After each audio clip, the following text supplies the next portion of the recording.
Good morning, members. Can I ask Mr. White to give any apologies that we've received today? Thank you, Chair. Good morning, members. We've got apologies this morning's meeting from Councillors Sweet and Councillor... Name evades me now. Birch, thank you very much. Councillor Sweet and Councillor Birch, thank you very much.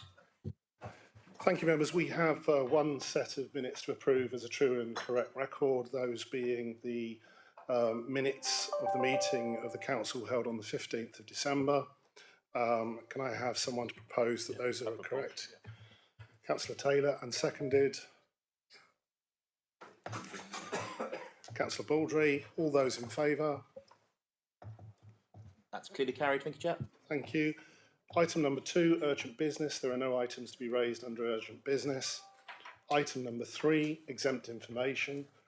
There shouldn't be any need to divide the agenda later on. Item number 4, in accordance with the Code of Conduct, members are invited to declare any disclosable pecuniary interest, other registrable interests and non-registrable interests, including the nature and extent of such interests they may have in any item to be considered at this meeting. Do any members wish to declare an interest? Councillor Smerdon. There's reference to Dartmoor National Park in the papers, etc. So I need to declare my interest as South Hams' rep on the authority. Thank you, Councillor Smerdon. Do any other members wish to declare an interest? Councillor. Chairman, just for the record, I am also a member of the Park Authority, though not acting on behalf of this district council. Thank you. Do any other members wish to declare an interest? Thank you, members. So we'll move on to item number 5. There are no items to be brought forward by the chairman. Item number 6, the 23-24 revenue and capital budget proposals. Can I ask Councillor Pearce to introduce them? Morning, members. Over the last 6 months, the Council has given the budget very detailed consideration and has sought views on the budget proposals.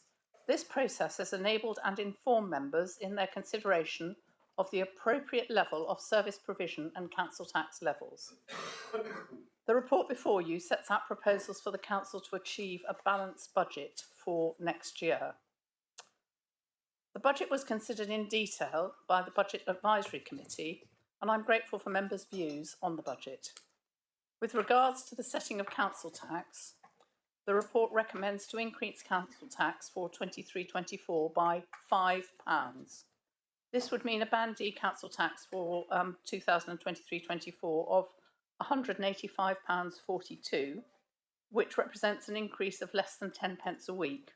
That is a 2.77% increase. This is less than the 2.99 council tax referendum limit set by the government for district councils for next year. This recommendation was also supported by the Budget Advisory Committee. The district councils network have made the point to the government that the increase from 2 to 3% in the council tax referendum limit is wiped out in virtually every district by the 150% increase in external audit fees nationally. An extra 1% increase in council tax for South Hams generates £71,000 of extra income. The 150% increase in external audit fees equates to an extra cost of £75,000, which is more than the extra 1%. The local government finance settlement for 23-24 is once again a holding position designed for stability and certainty, with one more year of new homes bonus being confirmed by the government for next year. Finance reforms such as the business rate baseline reset and the fair funding review has been deferred to at least 25-26. And I have to emphasise here how difficult it is for our officers to set sustainable budgets year after year without forward funding of at least 3 years' notice. And it's been several years since we've had that. And I would like to thank them for the efforts they make every year to present us with a balanced budget. I think they do a fantastic job. The report also sets out the benchmarking of SIPFA's Financial Resilience Index for 2022, as well as the Council's proposals for 2023-24 for the capital programme of £2.035 million and the proposed financing of the capital programme. This is a budget to maintain frontline services while also preserving the longer-term future of the council. Strong financial management over many years and the continual drive for efficiency has enabled the council to accommodate service pressures while still maintaining a low level of council tax. The proposed budgets will leave the council on a stable financial footing to help manage the uncertainty of the future local government finance reforms. I commend these budget proposals to the council. Thank you, Councillor Pearce. Are there any questions on the report from any members? No. Can we have a recommendation proposed by Councillor Pearce? And do we have a seconder? I will second the recommendation and reserve the right to speak at a later time. Thank you. I'm proposing the recommendations before you, numbers 1 to 11 there are now. And they've been seconded, thank you. So members, we now move on to the debate.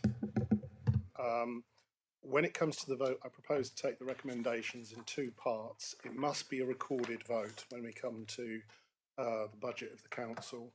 The first part of the recommendation will be part 1, that the council tax is set at 2.77, and the second part I'm proposing to take as a block recommendation for proposal number 2 through to 11.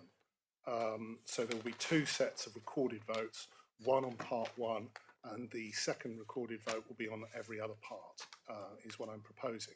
But at this moment, what we do is move to the debate. Do any members wish to speak in the debate on the recommendation? Councillor Brazil. Yeah, thank you very much, Chair, and thank you to Judy for this budget. Can I say that from a general point of view that I think I'd like to congratulate Judy and the council on this budget. We asked at overview and scrutiny for free public toilets, and we got them. We asked for an extra tree officer from the planning department, and we got it. And I think that that's good to see the council working in a constructive and consensual manner, as it should do. So I'm very happy with that. I have to say I can't be supporting the increase in council tax, and I understand why there is a feeling that that we haven't got a choice. But of course there was a choice, wasn't there? Central government could have brought forward the legislation to double council tax on second homes. It could have brought forward legislation to close the loophole, not tighten it, but to close the loophole that allows domestic properties to switch to business rates, but it chose not to. What it chose to do instead was to pass on that financial responsibility to the district council so that it had to put up council tax on its hard-working residents of Devon. And I don't support that. And I'm not going to be complicit with a government that pretends it's all about levelling up, but in fact, as we've seen, is more interested about non-doms, about tax havens abroad, basically protecting its own elite, financial elite, while passing on taxes to poor, hard-working people, and particularly here in Devon. So I can't support that because I'm not going to be complicit with it. And I say to the members of the Conservatives, it's your government that is pushing that message that we have to put up council tax. And I think that at some point, you've got to stand up and fight for your residents and say, it's not good enough. And be that here, I totally understand in order to balance the budget where you feel you've got to support it. But at some stage, you've got to say enough is enough. That wretched government up at Westminster needs to get a damn good kicking, and you are the people that can really do it. I can do it, and people say, well, he would do that because he's not one of them. But if you do it, it would be so much more effective. They've tried to do it at County. John Hart, who I have a lot of respect for, obviously he's been brought to heel. But enough is enough. Why should hard-working Devon residents be propping up this wretched government because they refuse to introduce the kind of tax rises that we need for the rich in order so that they could properly pay for local government services. So I won't be supporting one, I will be supporting the rest, and thank you for listening to us at Overview and Scrutiny. That is much appreciated, and I hope that that's the way forward for the council. Thank you. Well done. Councillor Spencer.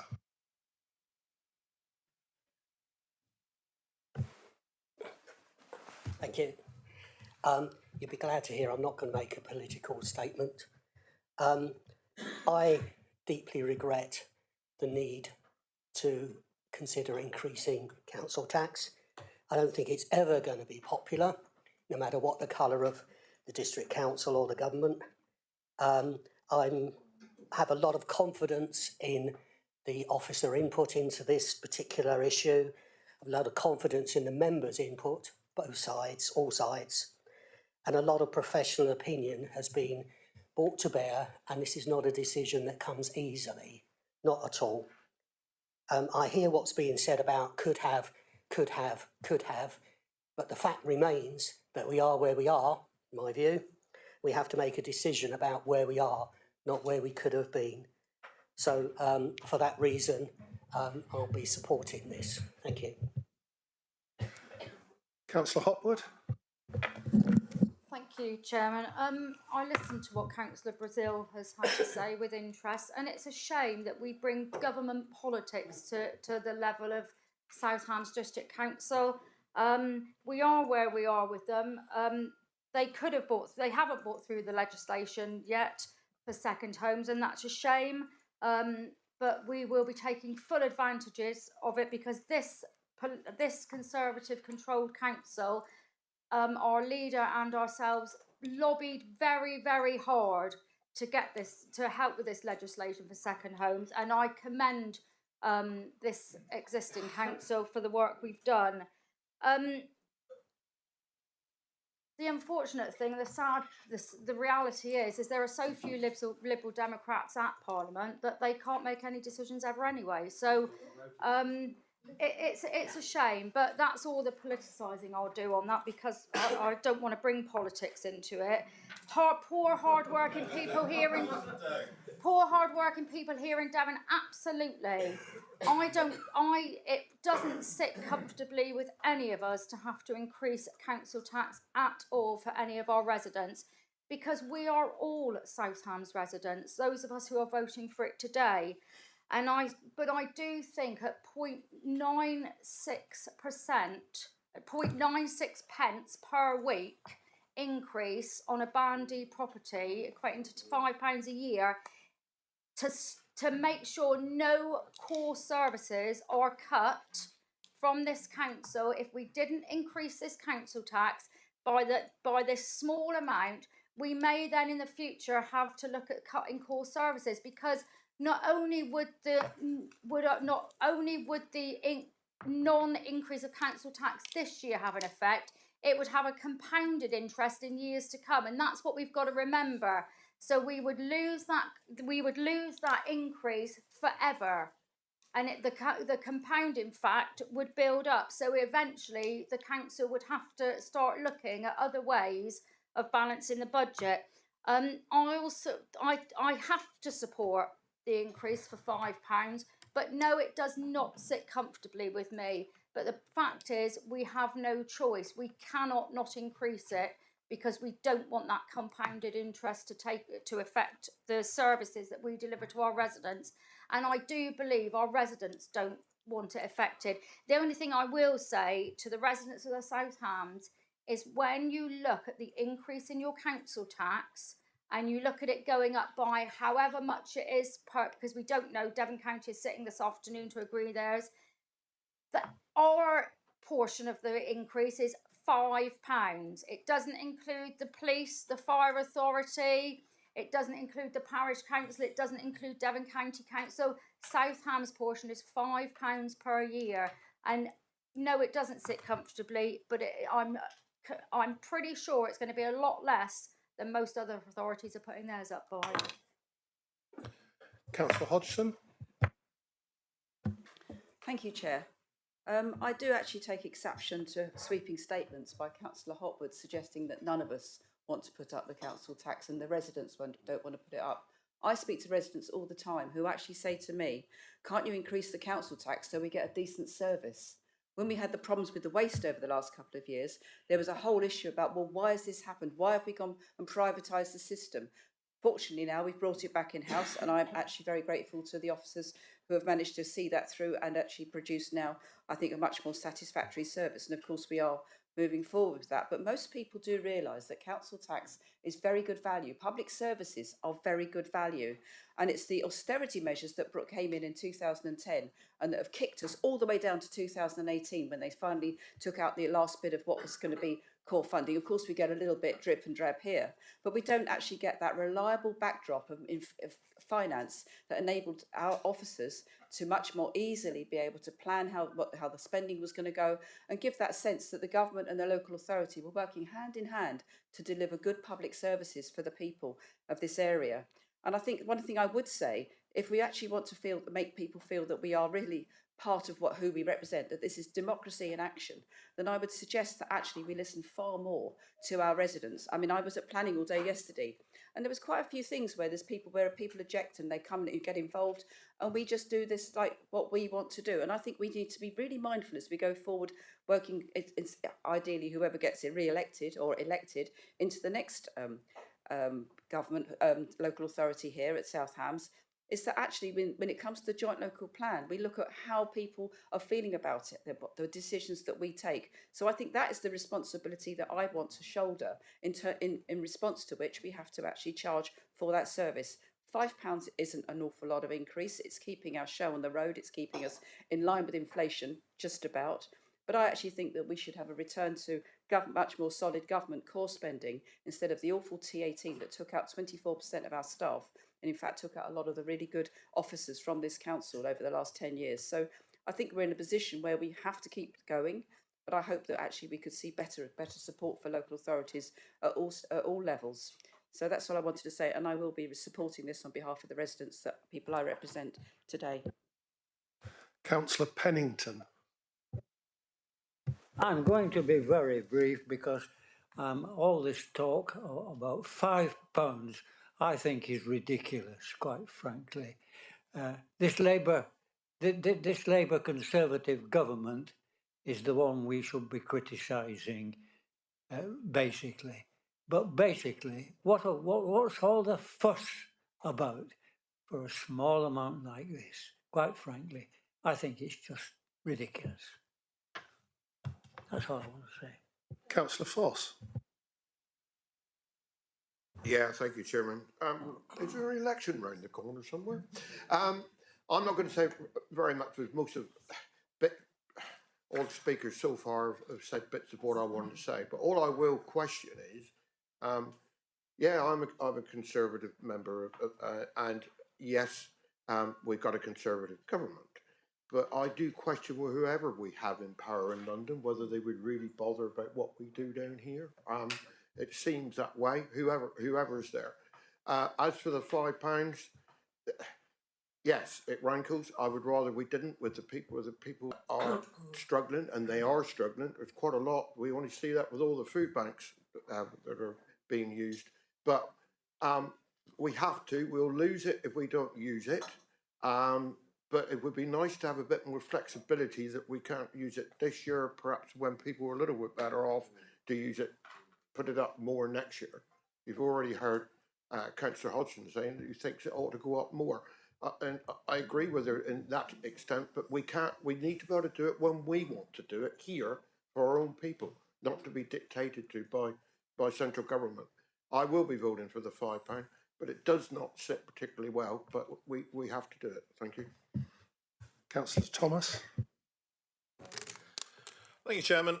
On the compound question, of course, Councillor Hopwood, if that made any sense at all, you'd be putting it up by the full amount, because you can't talk about losing compound in the one hand and then not worrying about losing compound on the other. You're not putting it up by the full amount, so therefore you are losing that 0.22 forever, and that applies equally. On the political point, I'm not entirely sure whether the Leader of the Opposition has anything to apologise for in making party political points. I'm not entirely sure that it's appropriate at all, and I'll explain why. I was sent yesterday a very lovely piece of literature advertising those of you who live in the Totnes constituency who are standing again for the District Council in May. Well done you. And inside the publication was a splendid map which showed faces of members in that constituency, including on the top table and in the executive. But on the front of that leaflet, I couldn't see any members of the District Council, nor indeed on the back. There was indeed instead a lovely piece by the local Member of Parliament for Totnes constituency, which tells me clearly that you cannot separate the two. You cannot separate what happens at Westminster with what happens here. You cannot say we shouldn't make party political points. You will be sending literature out very soon that will have the Conservative logo on it. If you want to become independent, if you want to stand independently, and I know one or two of you would love that, but until you do, it's disingenuous in the extreme to say that it has nothing to do with Westminster, the decisions that are made, because it does.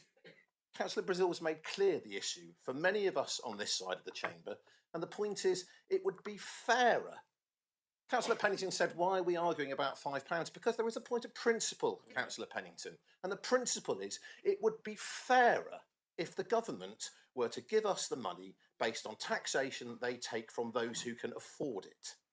What they're actually doing is they're asking us to insist that every year we take more and more money from the people of the South Hams.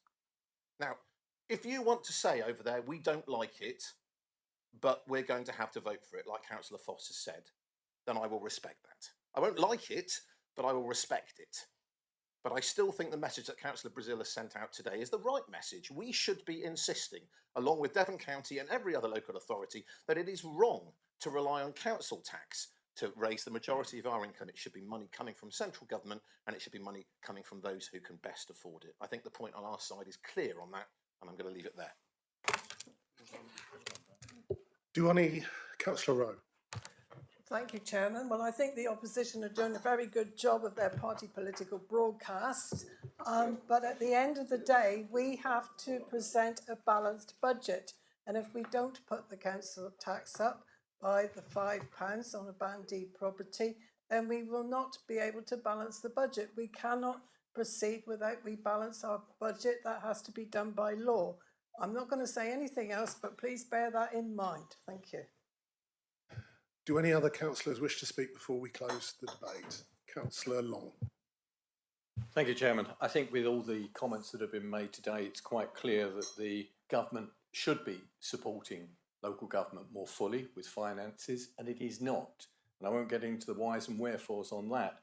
But one of the things I will take sort of question about is it was the comment, not particularly on the £5, but it was said that the Conservative administration lobbied government on second home changes and achieved some changes. Can I just remind everybody that it was with the support of, and I won't say sides, all parts of this council, that the recommendation was that we lobby government for those second home changes. So it was not just the Conservative administration, it was everybody, because everybody feels it's the right thing to do. So I'd like to lay that to rest, and I was interested to see a similar document that came through where that was being lauded by the local MP, and I think it's unfair for people to believe that it's just a Conservative administration that's done that. But I think, just to reinforce, government should be funding. All councils are saying government should be funding more fully the services, be it child services at county level or the services here.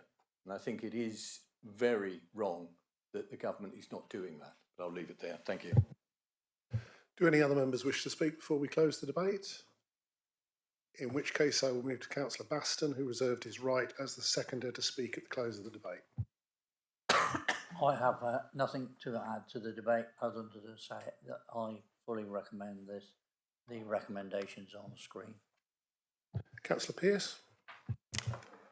Thank you, Chairman. I'll sum up. Governments of all colours have dodged reforming council tax since the beginning of this century. Labour, Lib Dem and Conservative. So I think it's invidious to blame it on any one colour at Westminster. But what is certain is that the way that council tax operates is not totally fair, and that it would be much better to have a system that represented locally people's ability to pay the tax. So I'm in agreement with the opposition on that, but not all that they've said. It's not just us that's been lobbying for changes in this. The financial work stream at the District Councils Network, on which I sit, is cross-party, and we have been lobbying government hard for a better response to council tax from central government. And I have to say, we haven't got very far. And with all the changes there have been in government this year, I think that's had something to do with it. And I do get the impression that the civil service is just sitting around doing nothing. I know they're all working from home, and I think most of the time they're not working from home at all, because what they've managed to achieve this year has been diddly squat. Not to mention that new farm series which is on Amazon.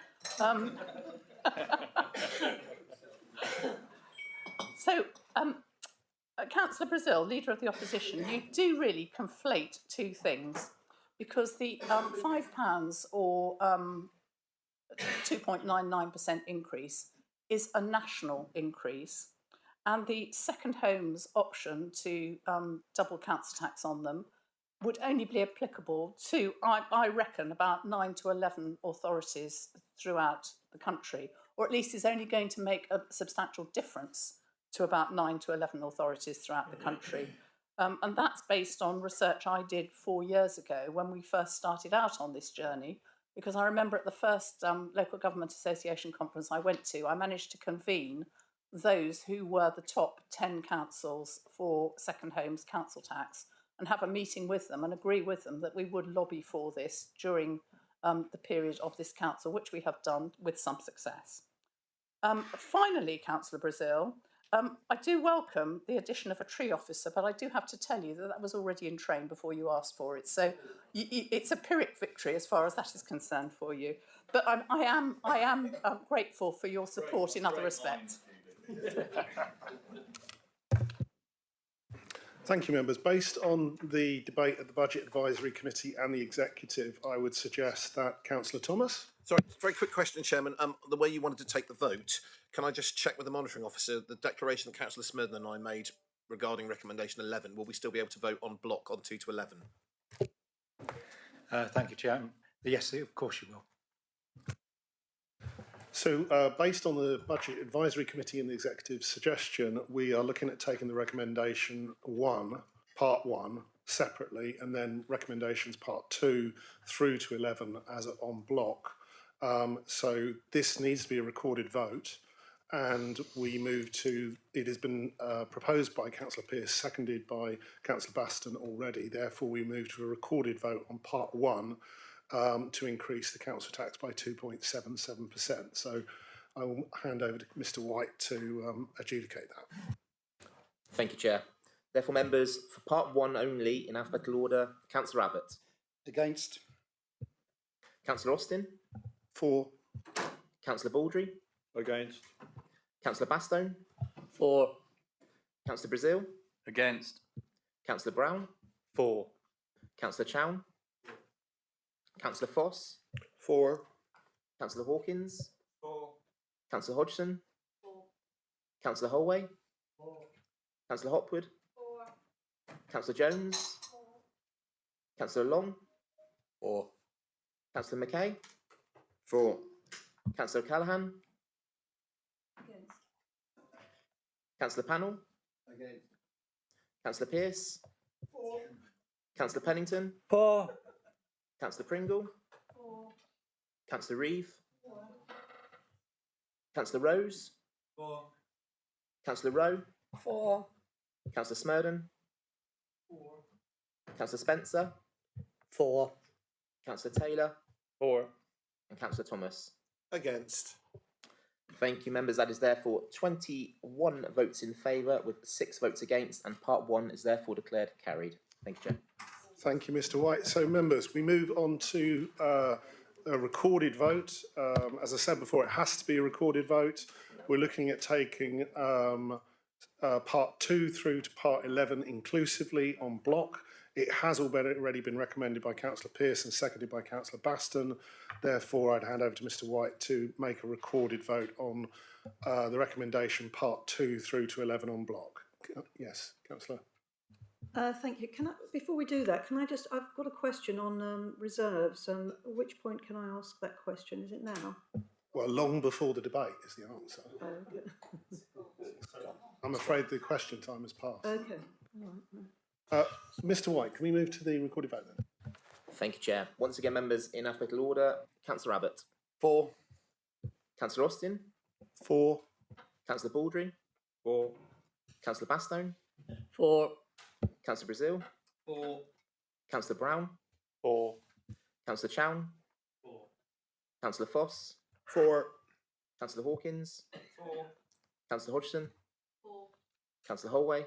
4. Councillor Hopwood. 4. Councillor Jones. 4. Councillor Long. 4. Councillor McKay. 4. Councillor Callaghan. 4. Councillor Pannell. 4. Councillor Pearce. 4. Councillor Pennington. 4. Councillor Pringle. 4. Councillor Reeve. 4. Councillor Rose. 4. Councillor Rowe. 4. Councillor Smurden. 4. Councillor Spencer. 4. Councillor Taylor. 4. And Councillor Thomas. 4. Thank you, members. That is therefore 27 and unanimous for parts 2 and 11 of the recommendation and is therefore duly carried. Thank you. Thank you, Mr White. So we move to agenda item number 7, the council tax discount and premiums. Can I ask Councillor Pearce to introduce the report? Yes, thank you, Chairman. This paper on council tax discounts and premiums confirms the council tax discounts already in place in recommendation 1 and makes recommendations for changes from the 1st of April 2024 at recommendations 2 and 3 to the levying of council tax premiums in the district. At least we hope it will be the 1st of April 2024 if the government gets a move on and makes the levelling up and regeneration bill law before the end of March. So the increase in council tax on second homes has been well rehearsed and agreed by motion at the last meeting. The changes to the premiums on unfurnished empty homes is explained in the report.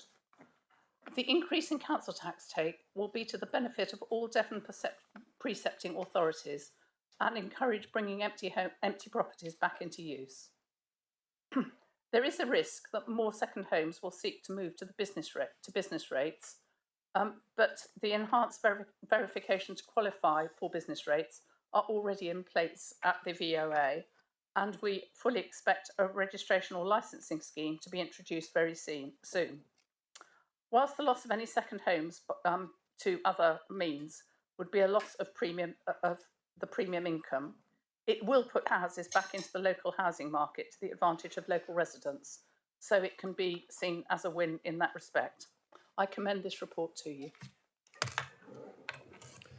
Do members have any questions on the report?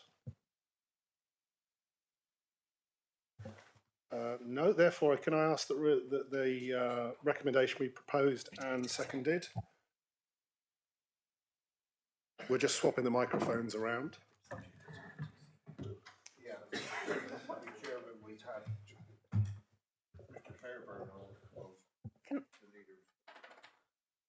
Can I ask that the recommendation be proposed and seconded?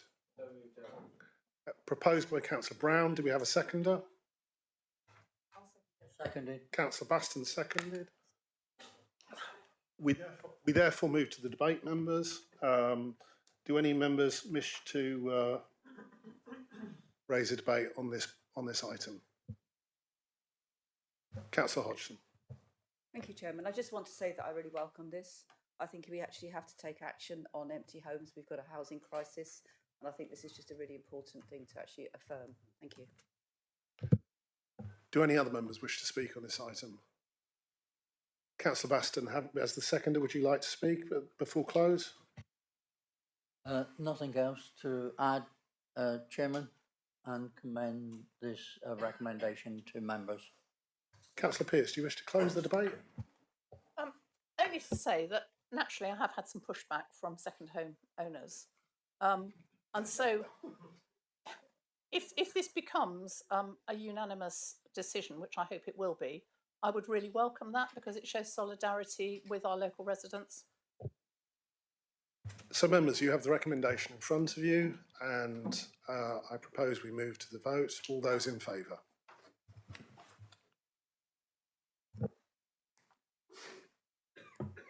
That's 27 unanimous in favour. Thank you, Chair. Thank you, members. We move to agenda item number 8, business rate relief. Can I ask Councillor Baston to introduce the report? Thank you, Chamber.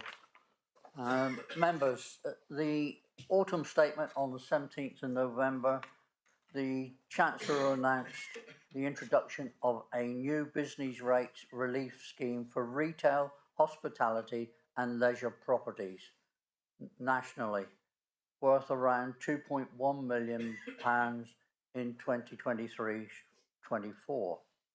This will help support the businesses which make our high streets and town centres a success and help them to evolve and adapt to changing consumer demands. Although this rate relief is fully funded by government, it is being delivered through discretionary powers, and therefore it is for individual local billing authorities to adopt a local scheme and determine each individual case in accordance with the guidance.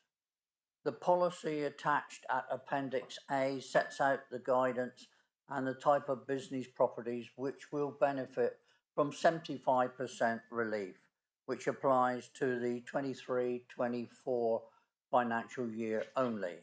The government has set a cash cap of £110,000 per business, which means that national chains are likely to reach this threshold and will be ineligible for the relief.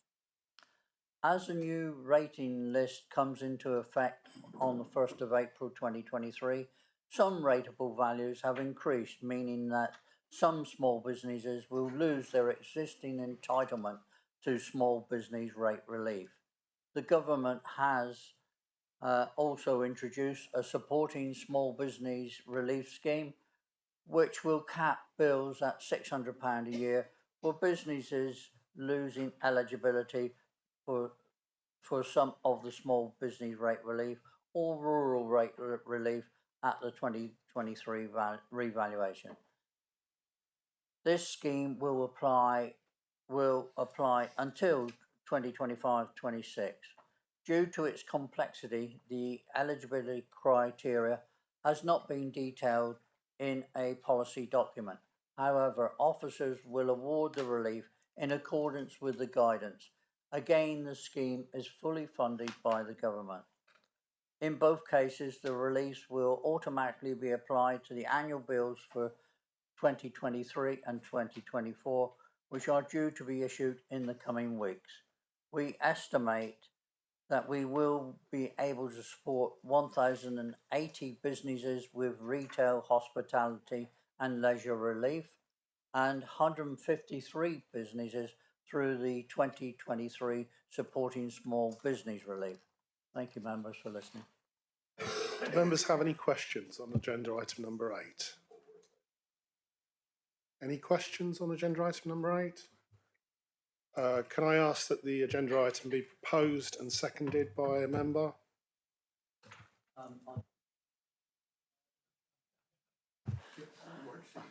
I would like to propose a recommendation, Chairman. Proposed by Councillor Baston, seconded by Councillor Pearce. We therefore move to the debate. Do members wish to speak in the debate? Councillor Brazil. Yeah, thank you, Chairman. Welcome this, and I know that many of the local businesses that we have, and just to say, it's not just high streets, it's also our villages as well, and the pubs and restaurants and hotels will benefit from this as well. And I welcome the fact that the government have done this, and it's good news. It's just a shame, and I hope that this council will continue to lobby for the leisure industry in particular to have the reduction in VAT back down to 5% as it was before. That was a massive fillip to our local businesses. They are really, really struggling at the moment, and I hope that is something that this government will look at and that this council would support that. Thank you. Do any other members wish to speak in the debate before we close? Councillor Hodgson. Just briefly to say that I think it's really important. I think we've had a very important role right across COVID supporting hospitality and retail, and I think this is just part of how we carry on that support as they emerge. It's a very tricky time for many of them. Any other members wish to speak before we close? Councillor Baston, would you wish to close the debate? Thank you, Chairman. I just wanted to add that because we're in control of this situation and the money is being funded by government, because we're in control of this situation, we will do this very efficiently, and businesses will get this discount immediately on their business rates bills. And I must thank our staff who have really pulled out the stoppers here to get things moving so that we can do that. Thank you, Chairman. Thank you, Councillor Baston. So, members, you have the wording of the substantive motion in front of you on the screen. Therefore, I look to move to the vote on this. All those in favour?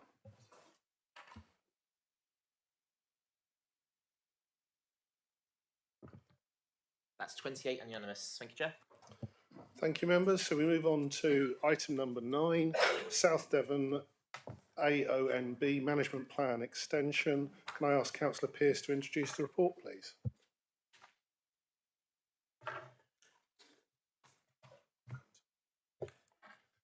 Councillor Taylor, I believe, would like to declare an interest.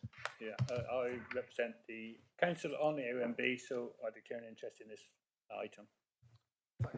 Thank you, Councillor Taylor. Councillor Pearce. Thank you. Following on from the Tamar Valley AONB extension of time for a revision reviewed at the last council meeting, the South Devon AONB is now seeking agreement from South Hams, which they are required to ask for the same thing. In the circumstances of the uncertainty raised in the NPPF consultation for the future of our own joint local plan, wouldn't it be lovely if we too could seek an extension of time before a full revision on one side of A4? Nevertheless, I commend this recommendation to you.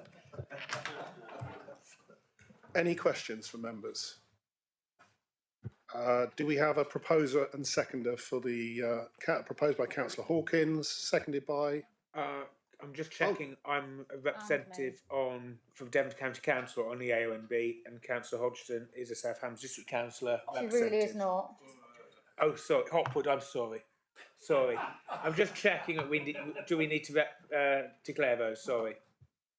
No, you're fine, Councillor. Would you like to propose it as well?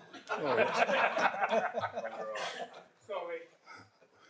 Proposed by Councillor Pearce, seconded by Councillor Thomas. So we move to the debate, members. Anyone wish to speak in the debate?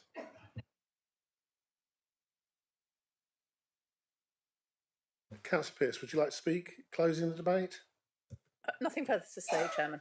Therefore, we will move to the substantive motion, which is in front of members. All those in favour?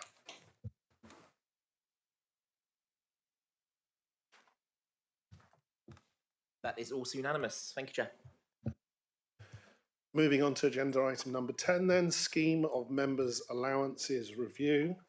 Can I ask Councillor Pearce to introduce the report? Thank you, Chairman. This is probably the most difficult report we've got on the agenda this morning. And I have to express my extreme frustration because the panel sat at least 12 months later than it should have done. And as a result, there was no time for any members to consider fully the recommendations before this agenda report was published. I am therefore going to propose an amendment to the recommendation, which is now up before you. That Council be recommended that the remuneration panel is respectfully asked to agree to defer a decision and to agree to extend the arrangements valid until April 22 for the present municipal year 22 to 23, and then to commit to reconvene in the summer to carry out an in-depth review of all aspects of member remuneration. Why am I asking for this? A fundamental review is needed as soon as possible after the election. It is disappointing that so few responded to the questionnaire and appeared before the panel, because they are in a way holding this against us as lack of evidence of what we need. Adding a percentage review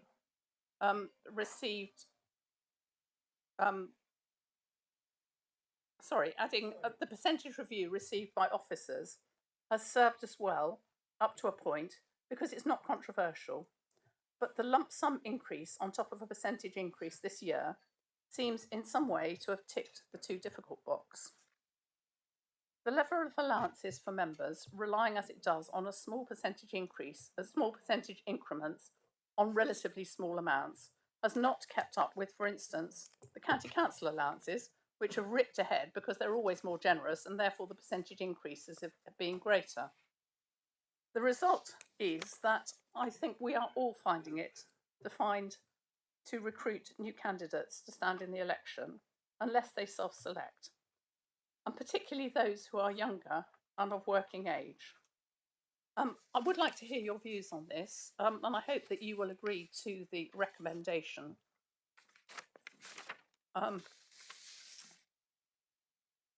As it is standing there in front of you now.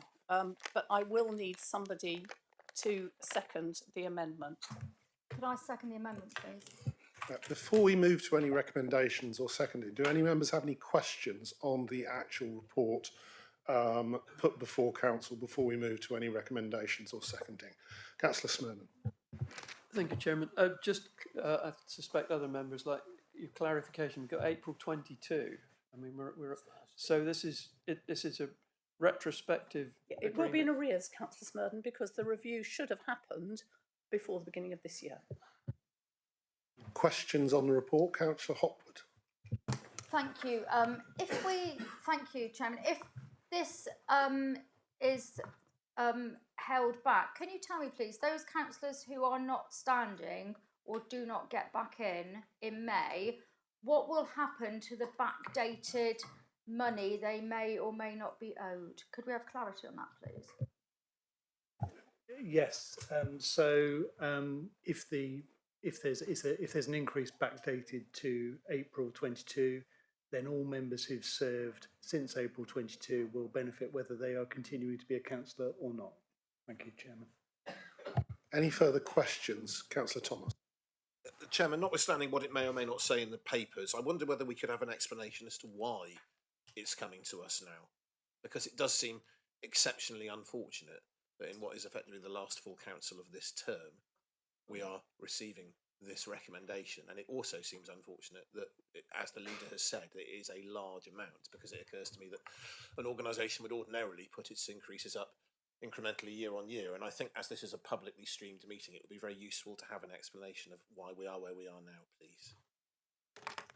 Would you like, Councillor, Mr. Bates? So thank you. So the previous panel set an arrangement in place for a 5-year term. That term came to an end in April 22. The new panel should have met as soon after that as possible. It is regrettable it took as long as it did. The fact that it's coming to this meeting is simply that this is the next available council meeting. So there's nothing odd in this other than the delay in the panel meeting and making its recommendations, which is a bit unfortunate. I absolutely understand the leader's point on it. I also think it's incredibly important that members' allowances reflect the work that they do, and without that, it is difficult to encourage people to stand for election. So I think it's an absolutely pertinent point that's being made. Thank you, Chairman. Yes, Councillor. Can I just come back? Could I just ask the Chief Executive? One thing that does seem odd from what he's just said is that it is a 5-year cycle when we are a 4-year council. And it strikes me that if it's a 5-year term of review, we're always going to be out of kilter in one way or another.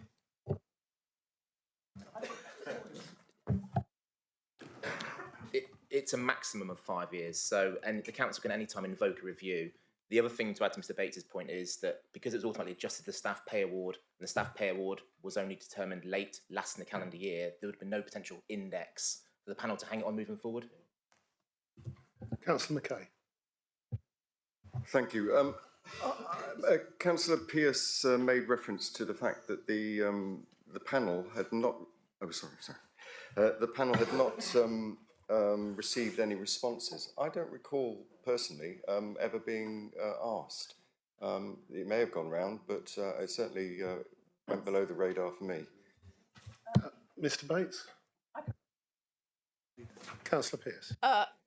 Councillor McKay, check your emails for the 5th of December. Do members have any other further 15th, questions? Councillor 15th, Long? is it not 5th? Thank you, Chairman. I think for those people who are perhaps rather sadly watching this online and listening to this, I think there needs to be some clarification as to what it says by extending the arrangements valid until April 22, because I don't think people realise the sort of financial remunerations and those changes. So I think there needs to be some clarification publicly as to what this actually means with regard to funding members and backdating of monies to members as well. Okay, members, so we have an amendment before us. The amendment has been proposed and seconded. Proposed by Councillor Pearce, seconded by Councillor Hopwood. So we move to the debate on that amendment. Do any members wish to speak on the debate on the amendment?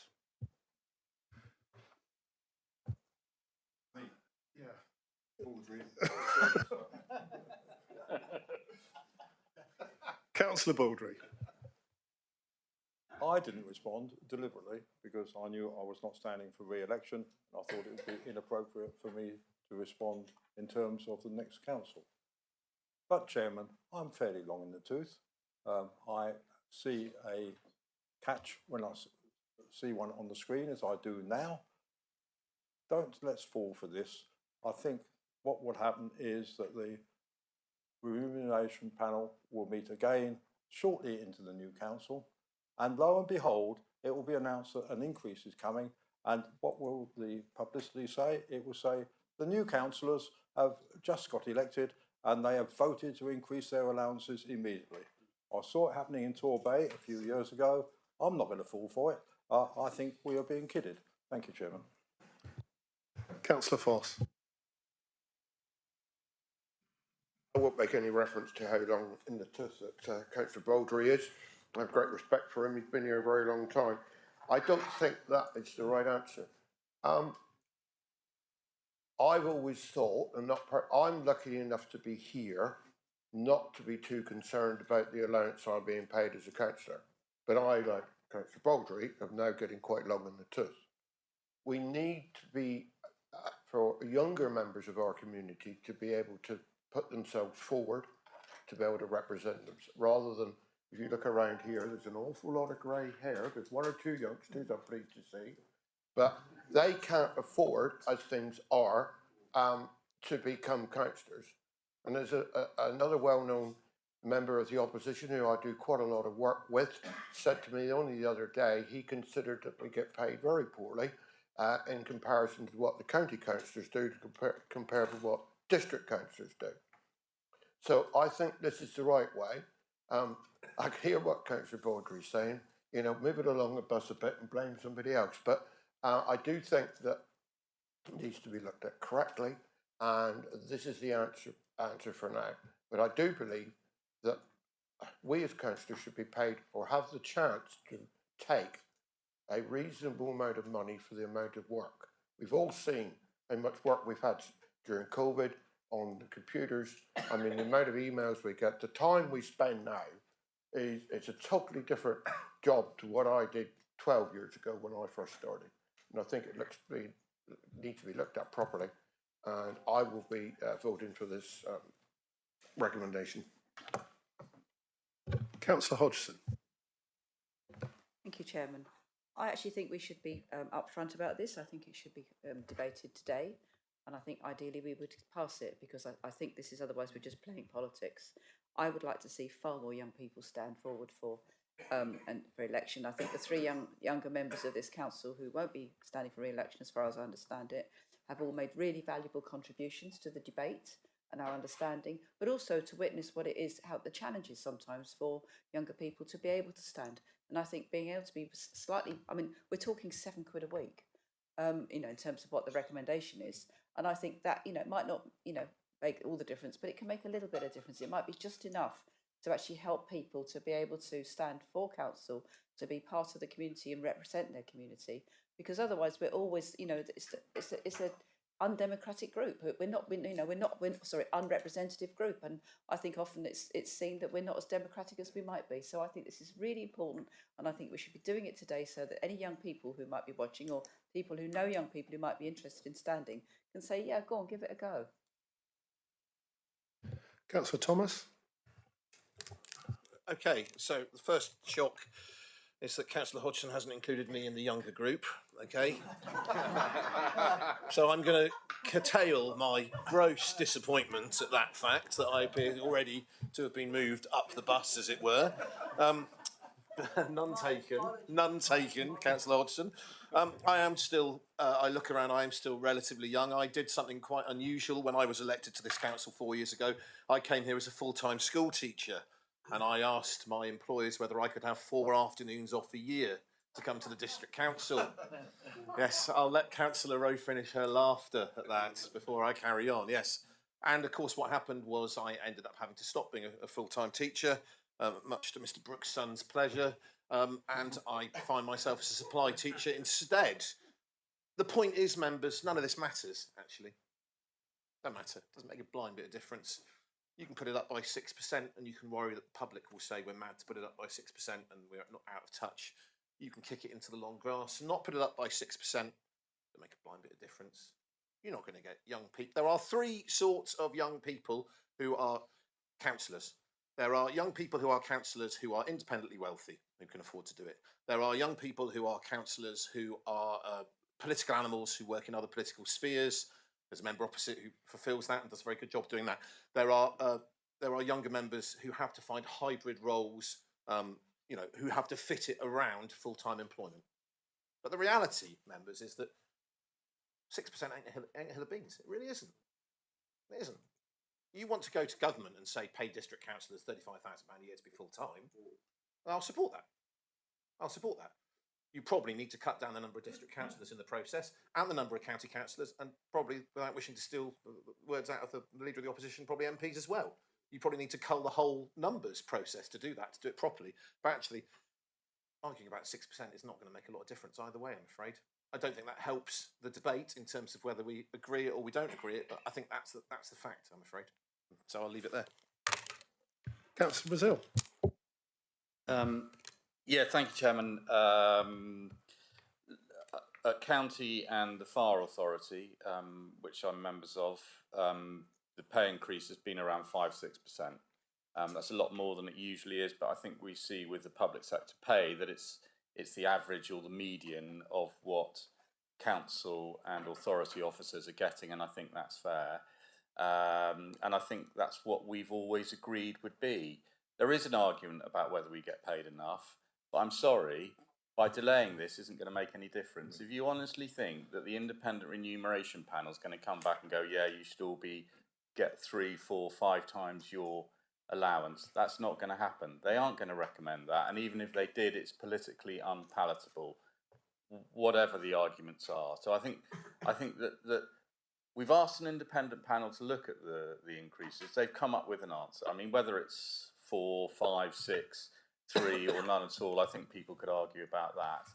But I do think that we've asked an independent panel, they've come up with a decision, and now we're ignoring it and saying, go back and think again. And I just think that's the wrong way forward, and all we're doing is just kicking this down the long grass. What we do know is that if we don't increase them gradually year on year, when you do that one big increase, it causes all sorts of chaos. And unfortunately, because of the behaviour of people up at Westminster, they all put us in the same thing. They all say, you're a politician, just snouts in the trough. And I know that's not true of us here. We work incredibly hard for very little pay, well below the minimum wage. Well below the minimum wage we work for here, and I accept that.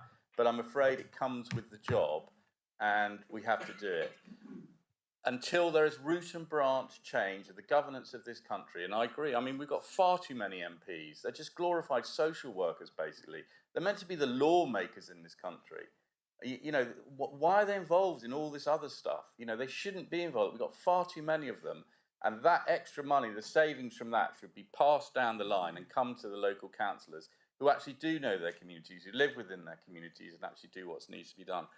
So I can't support this delay because I just don't think it's going to achieve anything. I just think it's just kicking it down the road, and that's not the way to do it. We've asked an independent panel, they've come up with a recommendation, and I'm very happy to accept the recommendation as it is. So I won't be supporting this amendment. And I think that, you know, I do hope that other councillors will just go, because I can assure you, and I put money on it. In fact, I put my councillor's money on it, my councillor's allowance on it. Not that much, but I'll put it on it. That the recommendations we get back from a thing in a year's time will be exactly the same as they are now. And we won't have achieved anything other than just to kicked it down the road. So I won't be supporting this amendment. Thank you. Councillor Pennell. Panel. Thank you, Chair. 2 points. I've scanned my emails from the 10th to 20th of December and find no reference anywhere to being asked for... 5th. Well, I'll go back and have another look. Thank you. But like Councillor McKay, I don't recall... We have a diversity of opinion. We have the Vice Chairman saying it's the 15th. We have somebody else saying it's the 5th. Be that as it may, I don't recall seeing it, and I would certainly have responded. I have a personal reason for saying that. I think we must do all we can to encourage younger people to come forward to join this council. My wife joined the council when she was in her 30s, and she was then one of the youngest members. When she retired from the council 28 years later, she was still one of the youngest members. And I think that says all we need to know about the difficulty of attracting a younger element onto the council. It was certainly worse paid then than it is now. There's no pension. By being on the council and devoting her time, as so many of us do, from all parties, to the work of our wards, you are giving up possibly the chance of a career. That's what my wife did. She gave up the chance of a permanent career. She gave up a pension. There was no pension available for councillors in those days. That's something that lives with us to this day, that we're worse off as a result of what she did in dedicating herself to serving the people. And I think it's important that we recognise that it's a very difficult task for people to come forward and give their time to the council if they're not rewarded properly. Thank you, Councillor Pennell. I was elected on the council many, many years ago, and there was no allowance at all when I was first put on the council. Back in those days, I was a young man. And as Councillor Thomas said, it made no difference to me whatsoever being elected on the council, that there was no allowance whatsoever. We just got our mileage. That was it. Sorry? I think you got an attendance allowance if you turned up at a meeting. Yes, you got an attendance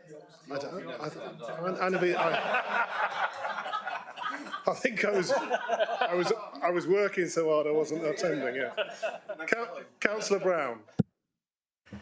Thank you, Chairman. A lot of reference has been made to age and attracting young councillors, and as somebody who is mentally grappling with the final 4 months of their 20s, I couldn't possibly comment.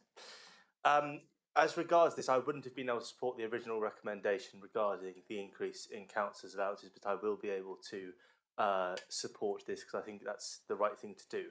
Like Councillor Baldry, I myself will not be standing at the next elections, and thus it has less of a direct bearing on me. But contrary to what Councillor Baldry said, depending on the political makeup of this council after the next elections, I wouldn't bet on a big increase being recommended by councillors personally. But having said that, I'm very happy to support this recommendation. Thank you, Chairman. Councillor Rose. Thank you, Chairman. I'm quite an unusual councillor. 4.5 years ago, Jackie Hodgson found me standing on a stage in front of 1,000 young people ranged outside Devon County Council, leading them to demand climate change. And that's how I became a councillor. I don't think many of you know that. I won't be standing as a councillor again because I have a growing family and do not have the time to put into this. Over the last years, I'm self-employed, I'm a young person. I have been often at my edge financially.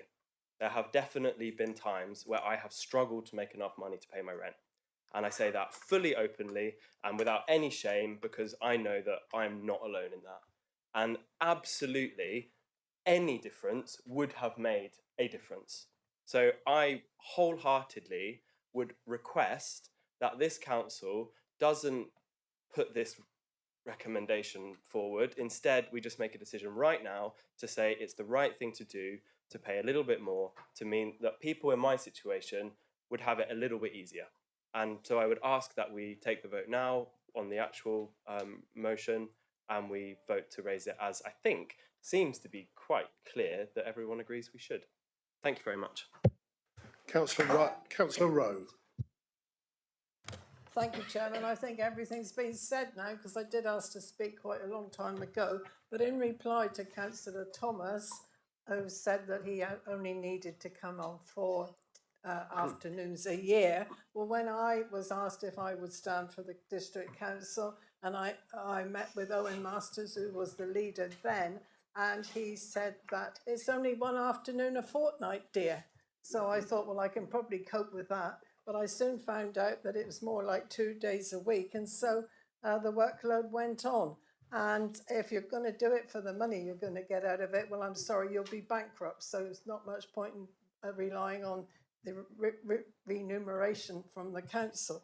But to attract young people, I think we need to change how we actually operate ourselves, because young people have got jobs, they may have families to help out with in the evenings too. But I do think it would be a good idea maybe if we moved sometime perhaps to some evening meetings when people who are working can leave work and then go to council meetings if they are that way minded and would like to be a member of council. I would welcome lots more young people on the council. I think we need to have diverse section of age groups. We have more opinions and what have you then. But it's difficult to get people to stand at present. So I think maybe the council needs to look at how it operates itself. Thank you. Councillor Spencer. Thank you. I just would like to offer Councillor Brown some reassurance that I'm still struggling with the last few months of my 20s as well. It doesn't get any better. Sorry, seriously. I'm only 21, but there you go. Right, sorry. I sort of detect that this is really about, people are saying that this is really about 6%, and it's not about 6%. It's about an awful lot more than that. When I looked back at the report that was produced, I summarised it in my own mind. My feelings were one of extreme disappointment. I was disappointed in some respects in the sense that only 4 people completed the survey, and yet the survey was sent out to all members, and some members may not choose to respond. That's fine, that's entirely up to them. But it was pertinent because the report said that the lack of responses affected the panel's decision. And that means, in my view, the panel has not given any of us a fair hearing for whatever reason, and people will have their own reasons for not responding. I did, but that's down to me. I'm just sad. I felt also that the panel had an opportunity to carry out a review, which in my mind they didn't do. All they did was tinker around the edges of the existing scheme. They didn't go into the scheme at all. In fact, one of the panellists actually asked me about the scheme, which I was quite disappointed in.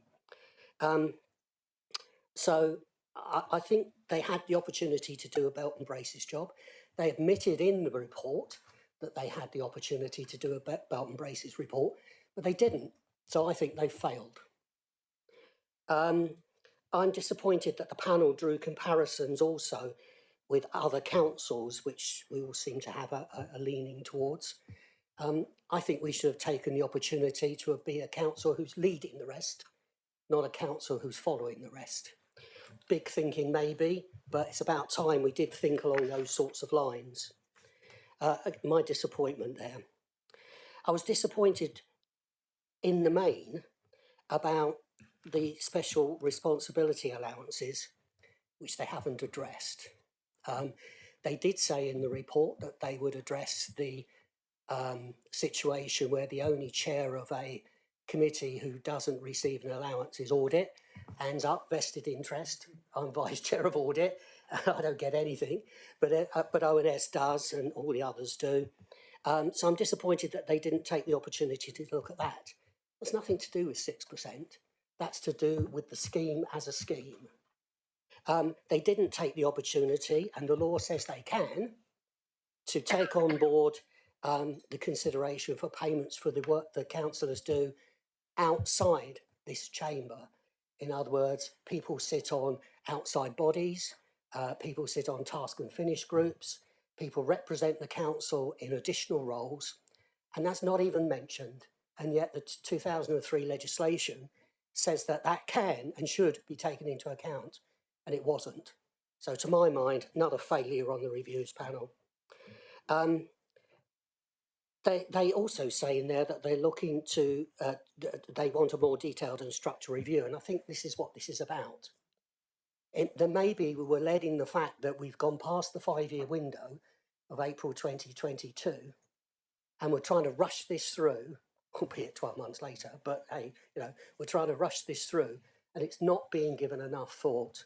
So I would encourage councillors to try and think about the fact that it isn't about 6%, and it isn't about whether that difference makes a difference to whether young councillors or old councillors or intermediate councils join. That's not what it's about. It should be about reviewing it. The 2003 legislation allows you to do that, allows the panel to do it, and they didn't. So I think the panel have failed. I don't think it's a review at all. I think it simply tinkers around the edges.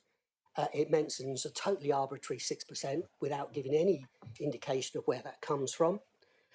It doesn't indicate any appreciation, in my view, of what councillors actually do, because as many of you have said, we don't do this for the allowance that we get to do it. In fact, the 2003 legislation says that part of this role is voluntary, and it is. And I think we all accept that. But we are currently working on 40% of national minimum wage and national living wage. And you wouldn't get away with that if we were employees. And we're not employees, technically. We don't get a pension, we don't get life assurance, we don't get additional benefits, which lots of other employees of this council get. We get an allowance, and that's all. And whether you think the allowance is poor or fantastic or whatever, it doesn't remunerate a councillor for what a councillor does.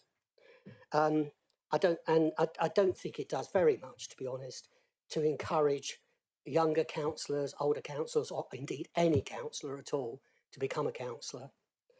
I think for all of those reasons, I think this is the answer for moving forward. If we're going to do the job, let's do it properly, do it under serious consideration, maybe think who the panellists are, because I don't know who they are. I was told what their job was, but I don't know who they are. I don't know what qualifications they have to make any judgments about anything. Let's think about it properly, sensibly. So I would encourage people to vote for the amendment. Thank you. So, councillors, we have been debating the amendment. The amendment was proposed and seconded by... Yeah, the amendment was proposed by Councillor Pearce, seconded by Councillor Hopwood. Do any members who have not spoken on the amendment so far wish to speak before we close to the amendment? Councillor Holway. Thank you, Chairman. Just to say, I think we are severely underpaid for what we do, for the expertise that we all bring to this chamber. But there is a big but. All of my employers have wanted my time. Well, I say for 100% of the time. Most of them wanted it for 110, 120% of the time. There was no way that I could have come and been a councillor and put any time and effort to it, because I was expected to do my proper job.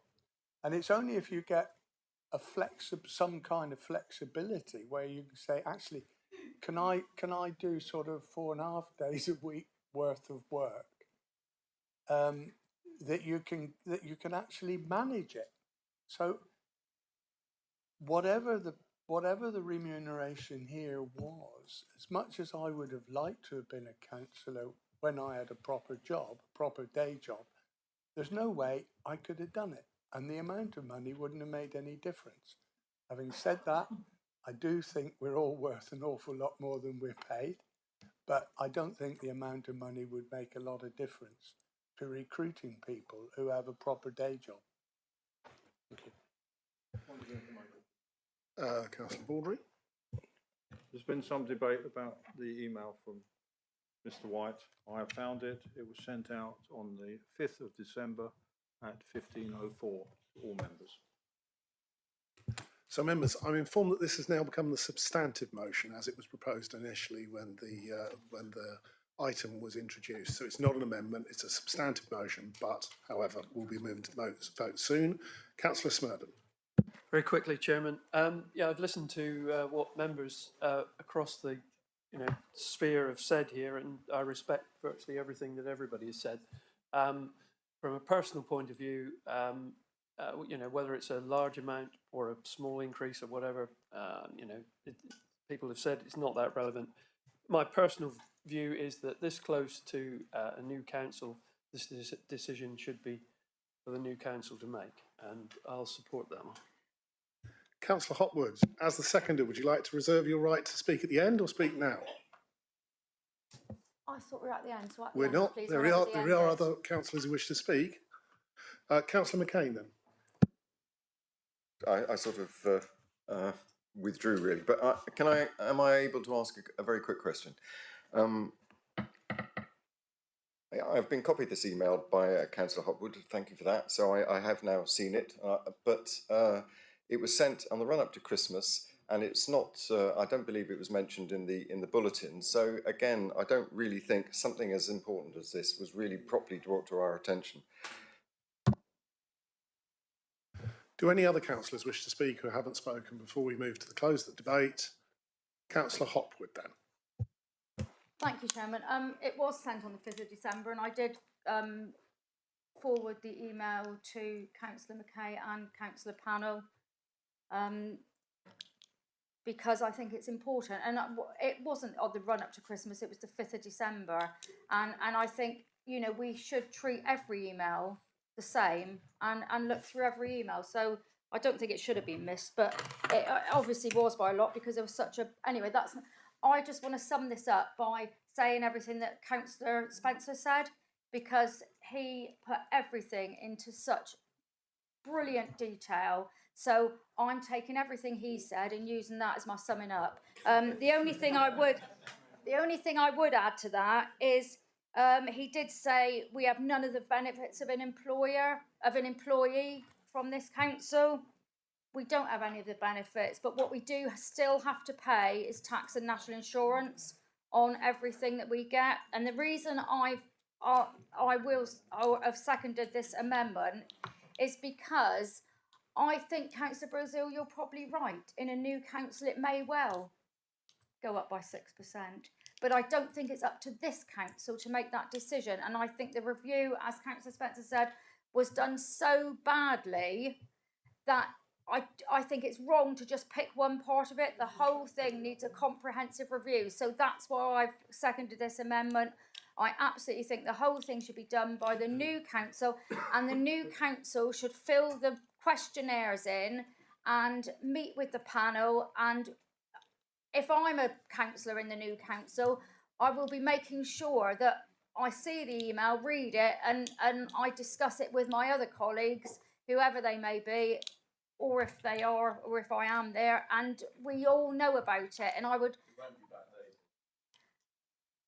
whatever it is, but that's why I'm supporting this amendment. And we've had all the debate in this thing, so we shouldn't have flipping well put the amendment in anyway. But there we go.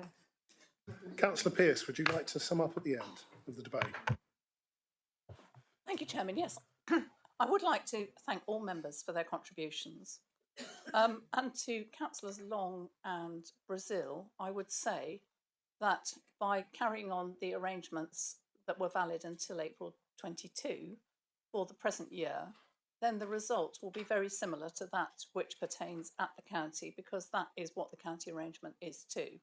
that it is the officer increase which is applied to members' allowances. So that's where you will end up. So I hope that clarifies that point. I think we've heard that for whatever reason, this email was missed by a number of members. It wasn't chased up. It was quite true that it wasn't put in the bulletin. I think the process has been rushed.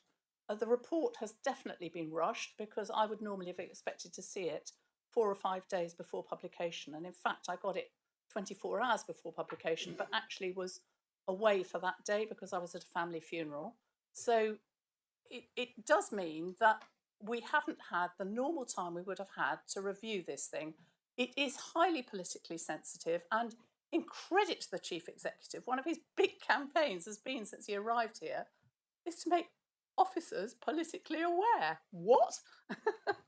So look, it is slightly embarrassing having to bring all this out into the light, but I do feel that the best way of handling this is to put that remuneration panel back to work as soon as the new council is elected, but to carry on the basis of this recommendation pro tem.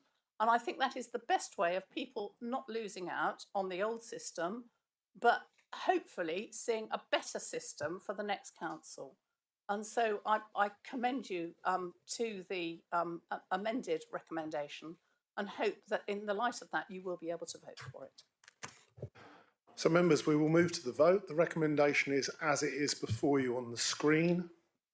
All those in favour?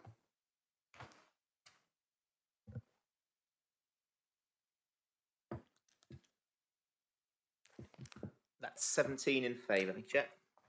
Those against?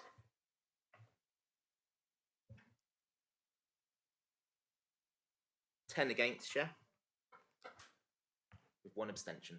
Thank you, Chair. Abstentions, 1 abstention. Therefore, the motion as it is on the screen is clearly carried. And I think I'm correct in saying we move on to agenda item number 11 at this stage, Mr. White.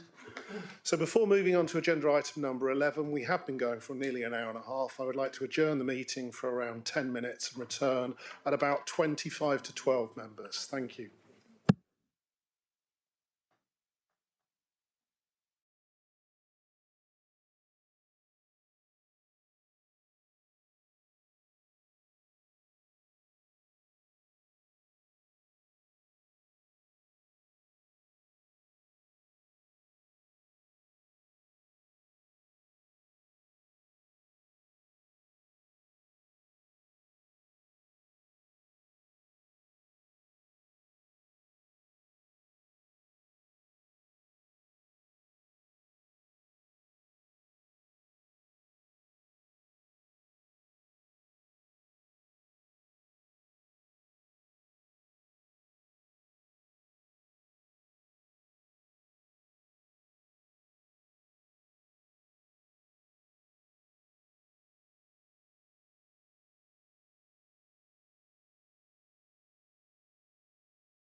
Thank you, members. So 20 to 12, we reconvene the meeting and we begin with agenda item number 11. Can I ask Councillor Pearce to introduce the pay policy statement? Yes, thank you, Chairman. This is a report which you'll be used to because it crops up every year. It's as a result of the Hutton report, I think in 2011, which recommended that such a report should come before members every year. And the point of it is to show the multiplier of the chief executive and senior leadership pay against the lowest paid members of the council. And the recommendation is that this should not exceed a multiplier of 10, which in our case it doesn't, and doesn't get anywhere close to 10. So I would commend the report to you. And the recommendation is that we agree the pay policy, but I'll take any questions first.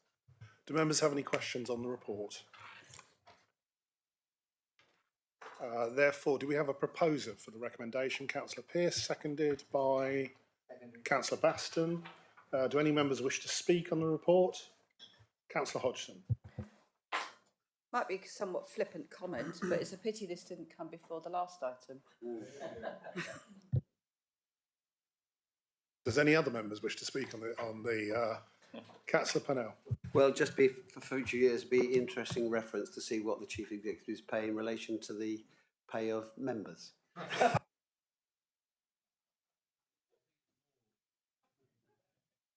Do any other members wish to speak on this item? So the item has been proposed and seconded. Does Councillor Baston or Councillor Pearce wish to speak to close the debate? At which point we will move to the vote. All of those in favour of the recommendation?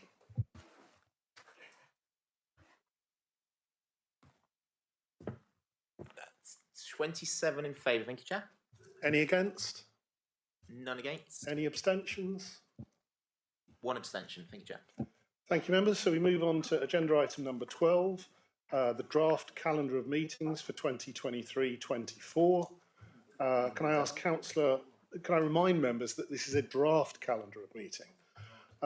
So obviously it will be down to the new council that is elected in May to potentially put in final calendar meetings, but we are initially setting out a draft calendar of meetings for that council. Can I ask Councillor Pearce to introduce it?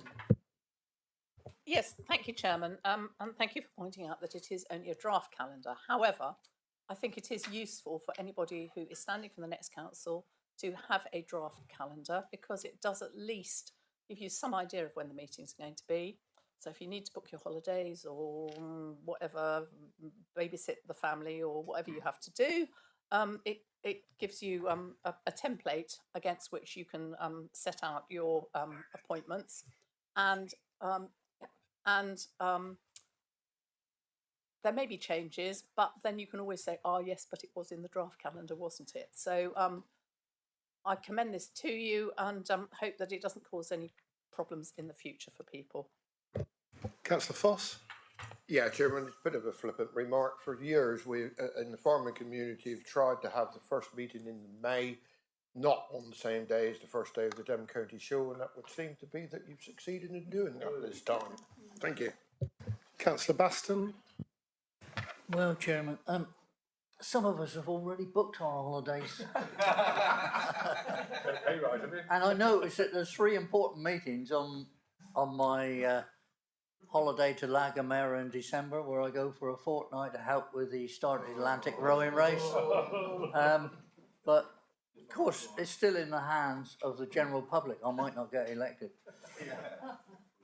It's also in the hands of the council post May as well, who may be able to change any of these meeting dates they wish. Councillor Pennell. Councillor Pennell. Thank you. Just a plea, I know that the officers do try to work around school holidays when setting these dates. I just point out that this week we are in half term, which is unfortunate because it means that it's possible that people have had to give up other responsibilities. Those of us too grey-haired to have children or might have grandchildren at school, and or it might be a time for us to get together with our families. So I would ask that due weight is given to trying to avoid both full school holidays and half-term weeks. Councillor Thomas. Without wishing to completely disagree with council panel, if you want school teachers to be district council members, having it in half term is a fabulous time to meet. Could I possibly ask Mr White to give consideration to double hatters? There's no guarantee any of the four of us will be re-elected in May, but there's every chance you might have double hatters. And I am not relishing full council at County Hall this afternoon after full council at Southampton this morning. I'm not asking for sympathy any more than I'm asking for sympathy about the fact that I haven't booked my holidays because the members' allowance isn't high enough. But nonetheless, I would ask, please, for consideration for double hatters because it would be very useful. Councillor Hodgson. I was going to make the same point about Devon County Council making sure that we don't clash meetings. It's sometimes been really difficult that a lot of the DM meetings for this council have clashed with cabinet meetings at Devon County Council, not because I'm actually on the cabinet, but I do like to attend, and I think it gives us the best opportunity to do our best for the different councils that we represent. Thank you. Councillor Spencer. Just if I can make a practical suggestion, that perhaps Devon County Council ought to consult us before they arrange their meetings. Yeah. Thank you. Councillor Pearce, would you like to close the debate or no?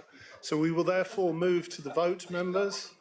You have the recommendation in front of you. All those in favour?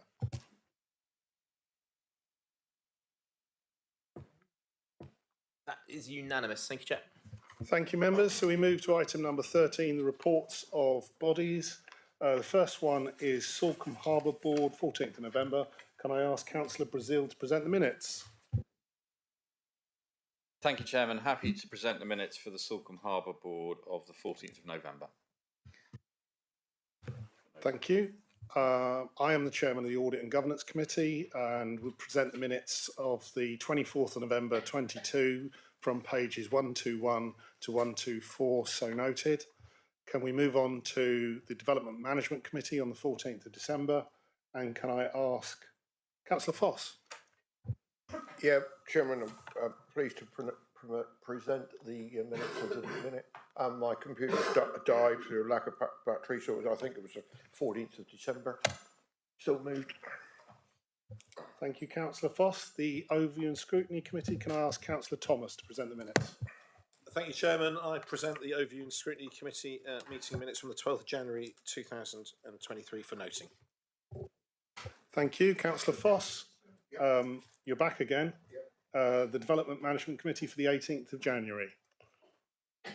Yes, Chairman, I'm pleased to present the minutes of the meeting of January the 18th of the DM Committee. So moved.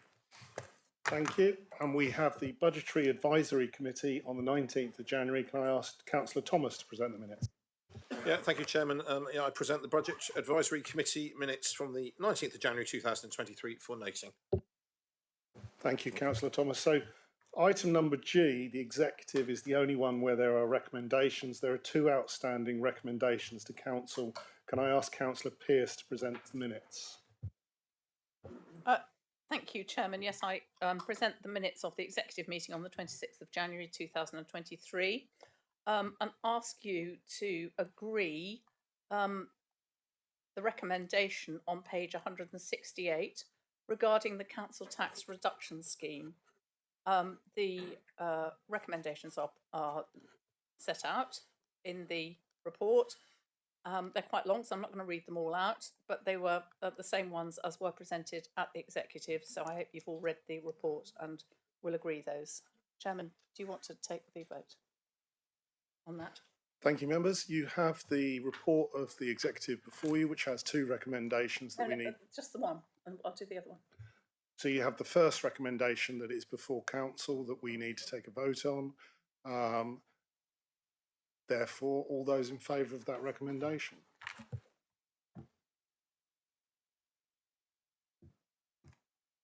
That's unanimous, Chair, for the Council Tax Reduction Scheme recommendation. Thank you. And thank you, Chairman. The second recommendation is on page 170, and is regarding the housing paper and the two policies that were presented in that paper, the civil, in brackets, financial penalty policy, to allow officers to impose fines where necessary to landlords and improve the private rental, to improve private rented properties. And the other policy was the civil, in brackets, financial penalty policy, to allow officers to impose where necessary. That was the energy efficiency standards policy. So it's those two policies which need endorsement, please. Thank you, Councillor Pearce. I'll just move to the vote on the second recommendation unless any members wish to speak on that. In which case, all those in favour of that recommendation.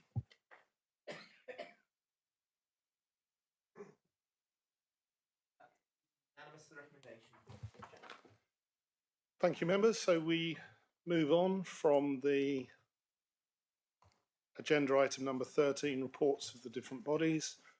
We have item number 14. There are no public questions that have been that I'm aware of. We move to agenda item number 15, questions. There are no questions that have been put forward for the leader of the council. So agenda item number 16. We have three motions before the council today. The first is proposed by item number A, proposed from Councillor Hawkins and Councillor Pearce. Can I ask Councillor Hawkins to simply move the motion on the screen? I'd like to move the motion in front of us, please, Chairman. And invite Councillor Pearce to second the motion. I second the motion. And Councillor Hawkins, would you like to introduce the motion? Thank you, Mr. Chairman. I have pleasure in bringing this forward to the Council to reaffirm this Council's commitment to the Armed Forces Covenant, which is a promise that from the nation that those who serve in the armed forces and their families are treated fairly. The military community comprises regulars, reservists from the Royal Navy, the Royal Marines, Army and the Royal Air Force, their families and the veterans, including the National Service. The vast majority of the 2.8 million ex-servicemen and women living in Britain today have successfully adapted to civilian life, putting the skills and experience they've acquired from the armed forces to good use. However, I'm sure we all know some people who have not been able to achieve that, and that is why this council is reaffirming our commitment to those residents that maybe need extra assistance from us. Training for local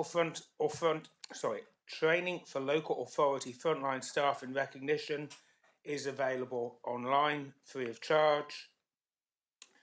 The Armed Forces Covenant duty is a legal obligation to certain public bodies to pay regard to covenant principles when exercising certain functions, including education, health and housing. The South Hams area has, to my knowledge, only two large establishments, one in the Patch of Dartmouth, which is a Britannia Royal Naval College, and which I have seen and experienced since I was 3 when my parents first moved to Dartmouth. And in the good old days when we used to have our own Royal Marine Band, we could hear Land of Hope and Glory and Royal Britannia and all these great things playing while the parade and the cadets used to parade on the ground, on the parade ground. We also have 42 Commando at the other side of our district, and this is reaffirming our commitment to all those families, all those people that may need our assistance wherever they are and whatever they do. Thank you. Thank you, Councillor Hawkins. Councillor Pearce, would you like to speak now or reserve your... I'll speak at the end if anybody else wants to speak. Do any other members wish to speak to this motion before we conclude the debate? Councillor Pennington. As a former Royal Air Force officer, that I commend this to the meeting. Thank you, Councillor Brazil. Did you wish to speak? Yes, please. Thank you, Chairman. Just to say, yes, I very much welcome this and thank Jonathan and Judy for bringing it to us. I mean, I'm a pacifist at heart. I don't think war achieves much, if anything. But I do appreciate that our armed forces do a fantastic job for us and representing us.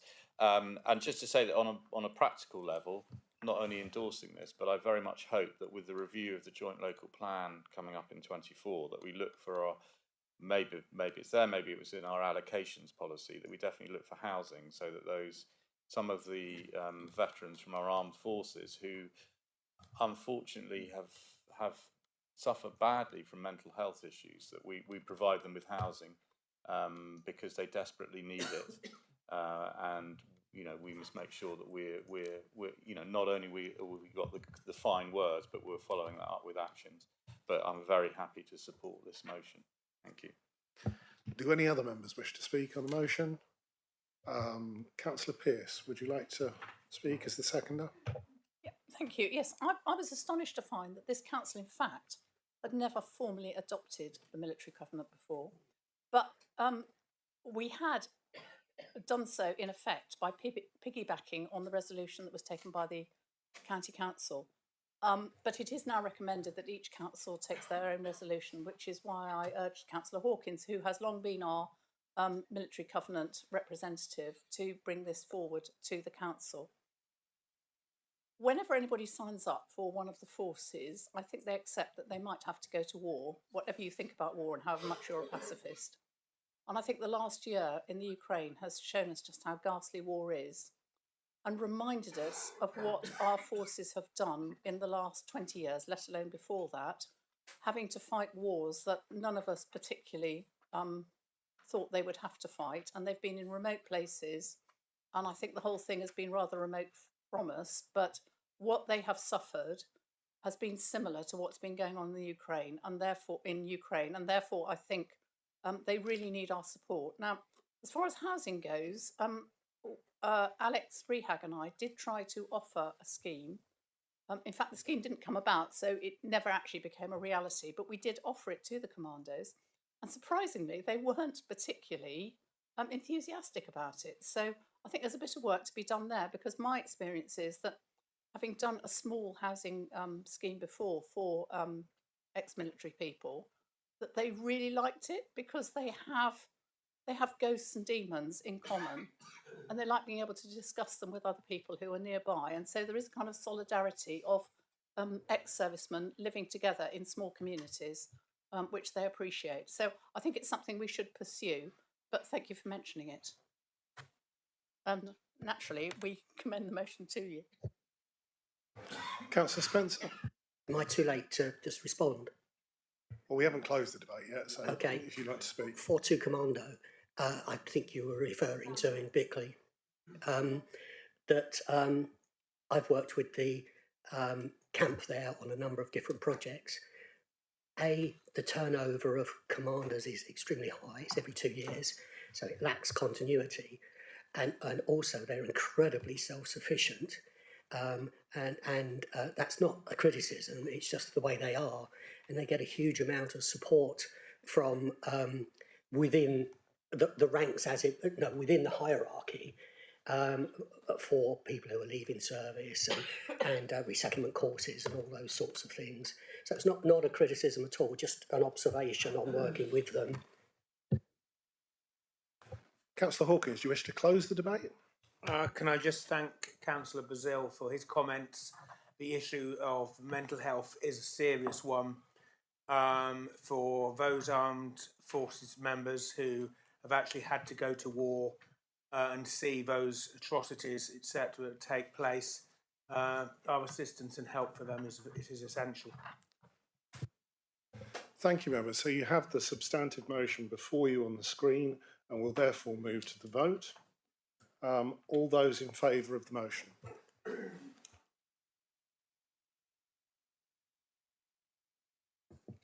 That's unanimous for the motion. Thank you, Chair. Thank you, members. So we move on to motion part B. Chairman, can I just say we've got to go now to County Council. Sorry to miss Jackie's debates, but I understand they're at County as well. So I look forward to doing it at County rather than here. Thank you, Councillor Brazil. So, can I give I understand that Councillor Rose wishes the opportunity to seek the consent of the meeting to amend his notice of motion Subject to the consent of the meeting, can I invite Councillor Rose to then move and amend the motion and explain why he's amending it?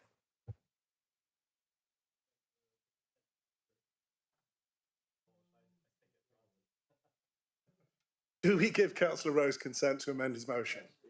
Yes. All those in favour, yeah. Thank you very much. I have actually emailed the motion around this morning. Since then, it was amended again. And I hope you'd appreciate that the reason for this is that in advance of submitting any motion, I always seek to give any members, especially those of the other groups, the opportunity to give me any feedback on it or express any concerns. So I've made several amendments since I originally wrote the motion, one after some feedback from officers, and accepted all of that feedback and changed the motion accordingly, and then also have now adjusted it twice in response to some suggestions from the Conservative group. So this motion is about regenerative development. As I hope many of you have read it already, I won't go into all of the specific detail of it, but what I will say is that this motion doesn't create policy. This motion doesn't in any way tie us to changing what we're doing. What this motion seeks to do is to bring more awareness, both within this council chamber and in the wider community, of an issue which is of paramount importance, which is that although we are statutorily and just, pragmatically tied into the development systems that are in place currently, there are alternative development systems that are slowly beginning to emerge. Regenerative or eco-development is something which does not aim to mitigate damage to the environment or mitigate damage to the society, the culture, the community, the air quality, whatever it is. It aims to be positive in these things. So instead of mitigating, it aims to be proactively creating a positive change to the environment and to communities. So there are already some wonderful examples out there of developments that have managed this, but for the most part, as this is quite new really, it's something which is more going to be in the pipeline in the future. So what I'm hoping is that this motion will just lay a little bit of groundwork and a bit of education about this so that members can be aware of this and so that we can make it clear that we are aware of this and begin to look towards doing what we're actually having had conversations with Phil Baker and Joanna from the Joint Local Plan Partnership. We're already doing what I'm asking for. This is just about raising the profile of it. The officers are thrilled when a planning application comes in which meets the sort of criteria that I'm talking about. They're absolutely thrilled. They want to see this happening. This isn't about sort of cutting their freedom of movement at all. This is simply about showing that we as a council want to see development that is positive for the environment and positive for the people. So I'm hoping that this is very uncontentious and that we can all get behind this as a council, just say, yeah, of course we want that. Thank you very much. Councillor Hodgson, you have seconded the motion. Do you wish to speak now or reserve the right to speak at the end? I'll speak at the end, thank you, Chairman. Thank you. Do any other members wish to speak on this debate of the motion?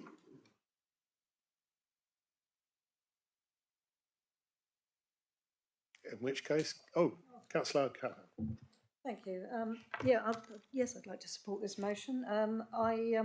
Just to comment on a ward level, we have the rope walk development. We're talking about rope walk development on council land, and I would like to think that we could make this a flagship community-led, not developer-led site, which would be positive for our residents, positive for the environment as well. So hopefully we can have some practical result on the lines of this motion at some stage in the not too distant future in Kingsbridge. Thank you. Councillor Spencer.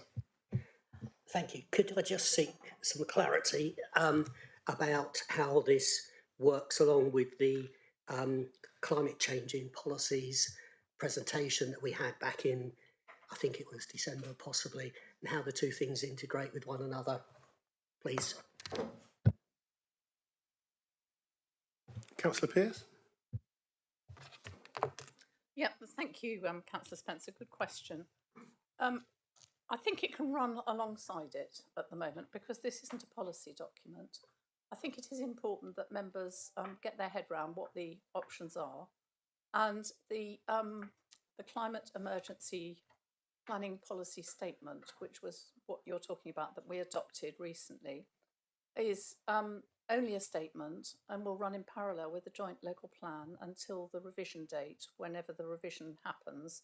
It's due in 2024, but as I indicated earlier, there are slight problems with the NPPF, with the provisions in the consultation for the NPPF, which we're trying to get sorted out with government at the moment, when I'm fully expecting us to have policies that are far more forceful on this kind of measure. So in a sense, from that point of view, I welcome this motion, and I thank Councillor Rose for adapting it so that it can run in parallel with the joint local plan, because previously we weren't in a position to take anything that was going to upset anything that West Devon and Plymouth think about it, but that's not the case now because it's been amended.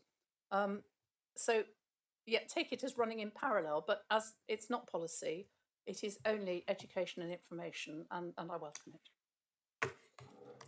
Do any other members wish to speak before we close the debate? No. So Councillor Hodgson, would you like to speak? Thank you. And yeah, thank you, Councillor Pearce, for giving that bit of clarification, which I hope will encourage everybody to support this. It's actually a very important motion. It might not be something that's going to make changes to policy overnight, but it does put us into a much closer steer towards actually achieving what we need to achieve to actually meet our climate targets, and also the other targets that we try to we aim at really with our housing provision. Because you know the way that development works, a lot of the time we hear about, oh well, we can mitigate this here and we can mitigate there, but you know we've at the joint local plan meetings, I've asked, well, is anybody monitoring that mitigation? And the answer is we can't. We don't have the resources to do it. So that you know the less we actually sort of cast caution to the wind and mitigate, and rather actually do exactly what's proposed here, which is actually say we don't need mitigation because what we're doing is positive and it doesn't need mitigation. It's actually a good thing to be actually doing. Then I think it just makes us stronger, and I think it also means that we're reflecting more about the communities that we represent, because an awful lot of people do really believe this, and then they see a huge development going in that doesn't tick any of the boxes, and they think, well, how can South Hams be, claiming a climate emergency, declaring a climate emergency, and claiming that it's got a housing crisis, and then developing a lot of the housing we don't need. So hopefully this actually gives us a stronger position in how we deliver on housing, and it can hopefully influence some of the developers that we work with too. So I hope you will support this. Thank you. Councillor Rose, do you wish to close the debate? Thank you, Chairman. What I really want to see is massive change in the way that developers operate. And I don't think that can happen overnight. And I don't think we're in a position to make that change happen. What we can do is we can be up to date with what is happening already. And we can help to support communities who know that they have to have new builds, they know that they have to, develop, but they have a choice. They do have a choice. They have a choice in their neighbourhood plans, and when they're looking at housing and development, they can go down the normal route or they can seek alternatives. And regenerative or eco development is an alternative model that does not put profit at the top. It instead puts genuine benefit. This isn't a new idea. How long have profit-driven developers been around? Because before them, this is what it was. It was local people saying, we need this, that, or whatever, and therefore creating it with the best interest of themselves and their environment. Local people with their own best interests and the best interests of their areas would never be, damaging their air quality, damaging their water, damaging their ecosystems, damaging their communities, not providing their needs like sewage, like hospitals, like schools, all of the kind of issues that we face. If local people were driving their own development, we wouldn't be seeing that.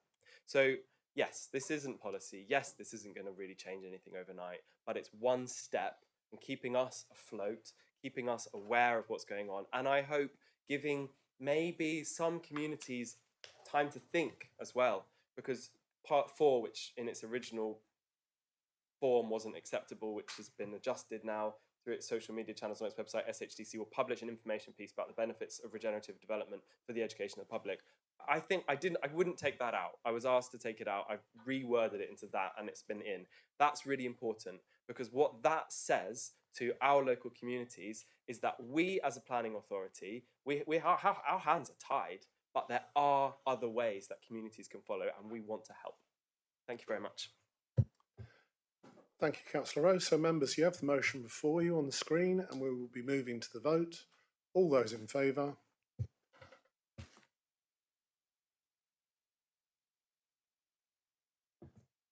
Thank you, Chairman. That's 26 and unanimous. Thank you. Thank you. That motion is therefore carried. So we move to motion C. And I understand, is this correct, Councillor Rose? You wish to seek the opportunity to amend the motion again slightly before we discuss it. Is that correct? Does the councillor have the consent of the meeting to amend the motion slightly before we discuss it? Have we got it? It's on the screen.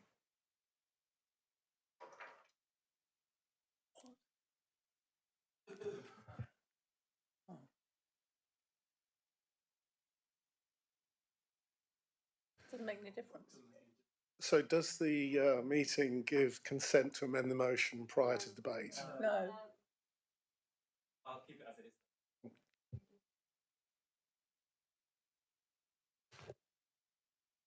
is. Can I ask Mr. White just to clarify then the original motion on the screen so that we have it clearly?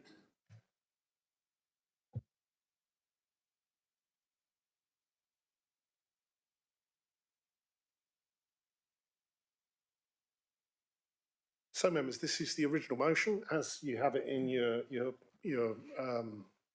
papers, I would say, except they're all on screen these days. Can I ask Councillor Rose to introduce the motion as it was originally put forward? Thank you, Chairman. I am aware that this motion is not an ideal way to end this meeting.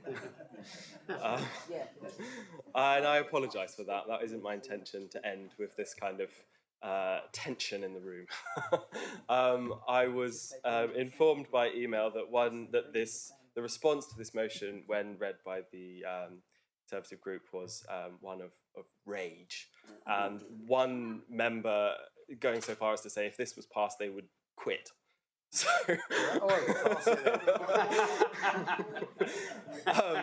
so I'm not expecting this to go through, and I accept that. What I just want to say is that I'll start by saying what this motion isn't. This motion isn't a question about, isn't the debate about veganism. This isn't a debate about whether eating meat is a good thing or not.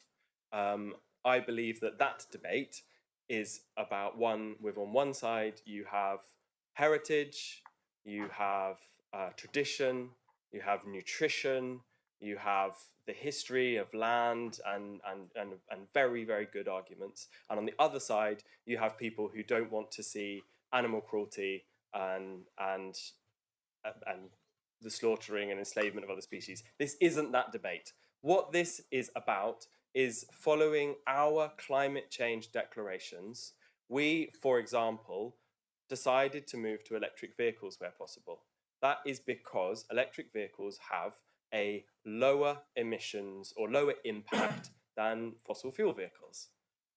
What is scientifically shown, this is nothing to do with emotion or points of view, it is scientific that we as a society, the amount of meat that we are eating is contributing significantly to our ecological impact. This motion is not saying everyone turn vegan. This is not saying that. This is simply saying that we, as leaders of our communities, have an opportunity to lead by example and show that there are alternatives, dietary alternatives to eating as much meat as we are.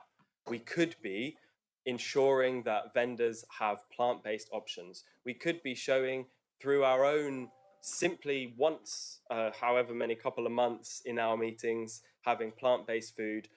educating ourselves again about some of the alternatives to just eating lots of meat is a way of showing our communities that they can, with their diet, create a big difference environmentally. I am not meaning to disrespect anyone here who is, whose livelihood depends on rearing animals. I'm not suggesting that everyone should become vegan.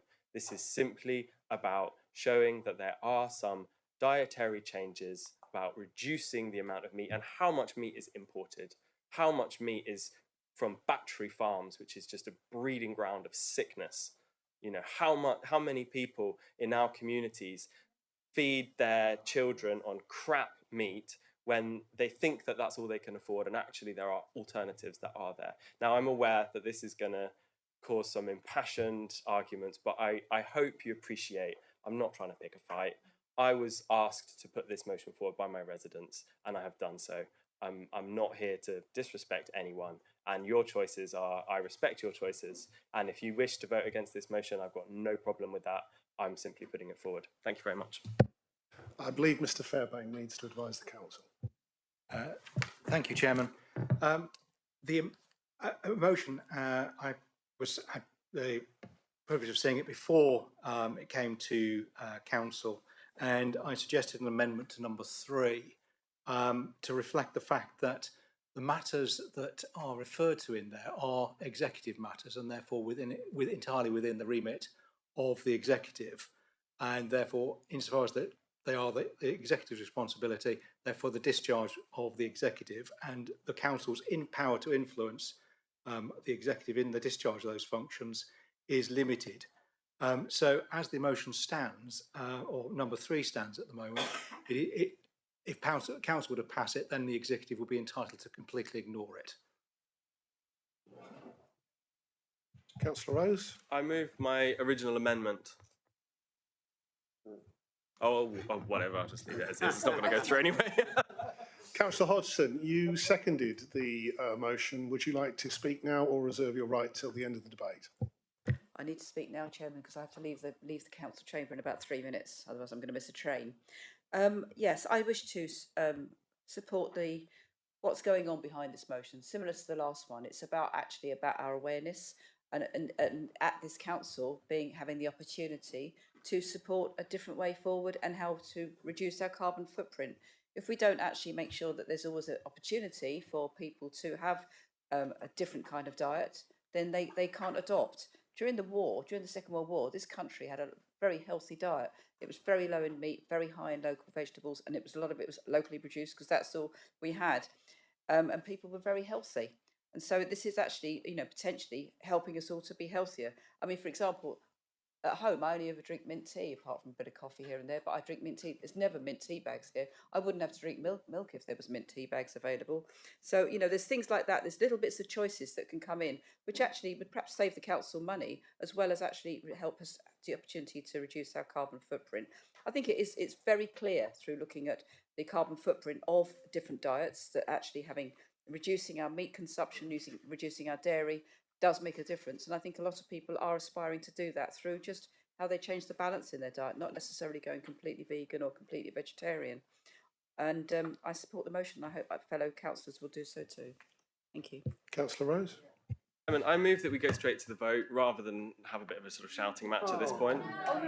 Councillor Rose, in order to move to the vote, I believe you have to have a certain number to agree that. Mr White, what is the number to move to the vote? To move straight to the vote, need the consent of the meetings. It would be majority of members voting for that motion. Thank you, Chair. It doesn't look like you're going to get the majority. Councillor Pearce.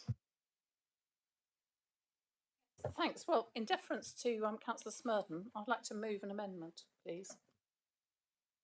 And the amendment is that Southampton District Council will ensure that food and drink provided at all meetings and events hosted by the council will contain a plant-based alternative, and whenever possible will be locally sourced and provided by a local caterer. And that would get rid of about 2,000 words and say very much the same thing, but keep everybody happy. Now, if we go to vegan diets for council meetings, not only will we have some of our group resigning, we will have one member who won't be able to eat anything because she doesn't eat fruit and veg. No, she doesn't. So, well, that's fruit and veg. And all this plant-based stuff. Now, when people talk about wokery, and I don't want to be controversial, but plant-based is what we call fruit and veg, isn't it? Yeah, right. Okay, so let's call it fruit and veg. Right. But that is what we're proposing. And it is very lazy to pick up something from Norwich City Council. We are not Norwich City Council. We are South Hams District Council. The land here is not suited, ideally, to growing a lot of fruit and veg, but it is ideally suited to pasture and growing animals. So if you want to bankrupt all the farmers in the South Hams, stuff like this is a good way of going about it.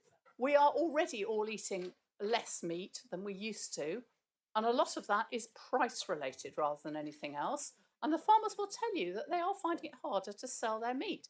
What we need to be doing is gently supporting them by buying local meat, locally sourced.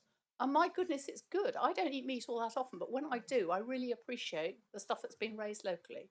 So let's do it properly. Let's keep the South Hams alive. Let's keep our farmers farming, and let's accept this amendment. Do we have a seconder for the amendment? Yeah, I'll second that. Councillor Taylor seconded the amendment. Do you wish to speak to the amendment, Councillor Taylor, or reserve a right to speak later? Yeah, I'll speak later if I may. Okay, Councillor Foss, you indicated you'd like to speak earlier on. Do I need to accept the amendment? No. Oh. Councillor Foss. Yeah. No, you can. You can accept it if you want. Unfortunately, second is not yet. What do we do because the second is left? Can Councillor Long somebody else will say? Mr. Fairbairn.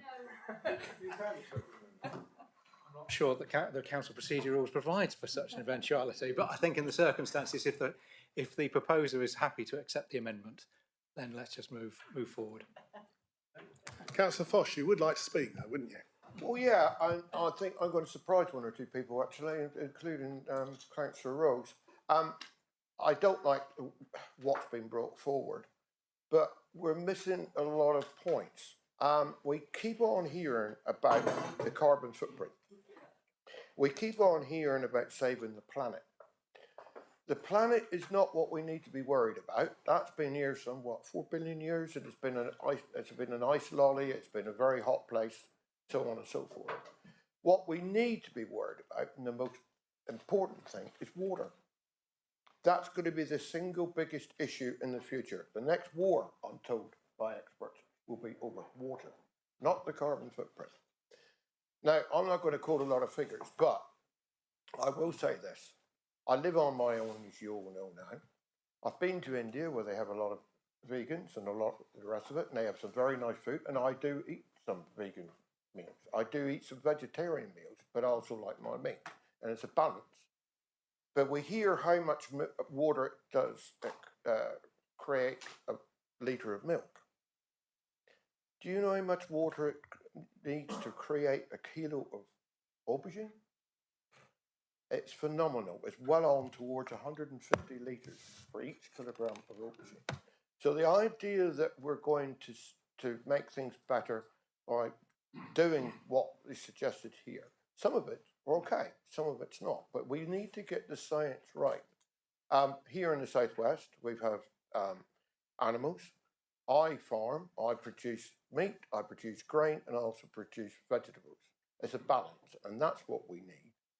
And I'm getting just a little bit tired of things keep on coming forward. We've got to be very careful what we say in this room. And we've got to be very careful who we criticise or whatever. We're told to do this, we're told to do that. Our freedom of choice is disappearing down the plug hole. And Mr. Fairbairn, I'm going to be very careful how I say this. A minister yesterday said on TV a certain word that I'm not going to repeat, but that's what I actually think about some of this motion. What is there now makes perfect sense. Everybody has a choice, not where it's just so, it frustrates me. But it's not only about what we eat, it's about what we do. The whole thing. We got continual, vegans are 1% of our population trying to tell us that we're all wrong and they're all right. I respect them if that's what they want. I enjoy some vegan meals. That's not a problem. But I'm sick and weary of people telling me what I can and can't do. Thank you. Councillor Smurden. First thing that I'll say to Councillor Rose is that I recognise your passion and I commend your passion. You are, you know, we can't get away from that. We're talking about you're the youngest member of the council, and I commend your passion. But what you need when you're talking about this type of thing, you need to be talking to people of your own age. Now, there are hundreds and hundreds of young farmers across South Hams who would be horrified, absolutely horrified at what you're proposing. So if you feel that strongly, then you need to get out and talk to them. You need to get out of your Totnes echo chamber and go and talk to some of the young farmers across the South Hams, because I don't think you'll get a particularly strong hearing. Now, there's two strands to this. Councillor Foss has already alluded to the first. The first one is that it's an issue of choice. People should have the freedom of choice to choose what they want to eat. It shouldn't be down to the government to dictate to them, and it certainly shouldn't be down to South Hams Council to dictate to them. And secondly, as South Hams members, we should be taking every opportunity to showcase and promote the great variety of food and drink produced here. From the beef and lamb that graze our hedgerow-lined, carbon-sequestering pastures, our free-range poultry and eggs, award-winning dairy products, superb fish and shellfish, which would be cut out if your motion went through, from our coast, and not forgetting our traditional cider. I should get a kick from Councillor Rose. Yeah, I thought I was. And our more modern vineyards. Agriculture and food production is one of the cornerstones of the South Hams economy. I'm very proud to be a South Hams member. I'm very proud to be a South Hams farmer, and I'm very proud to support every facet of it.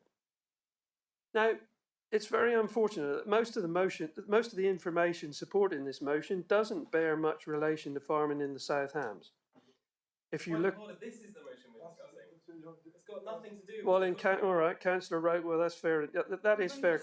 Yeah, that's fair comment. But in your original one, it was. We want to be discussing the substantive. No, well, I'm quite happy to discuss what you put forward before, which everybody's had a look at. Which was put together by a councillor from Norwich, who, if you look into his biography, closest relationship to anything to do with food production is the fact that he used to manage a branch of Pizza Hut.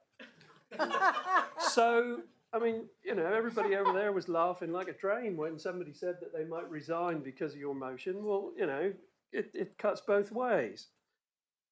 And, you know, Councillor Foss related to the fact that, it's not just as simple, that plant good, meat bad.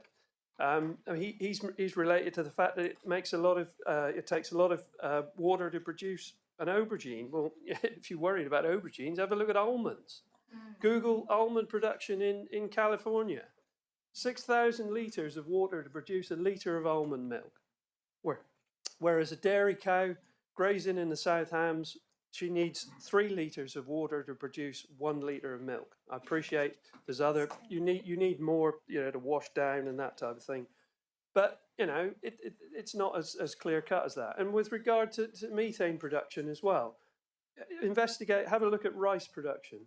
Rice is one of the most important grains across the whole of the globe, and it provides a staple diet for somewhere around half the world's population.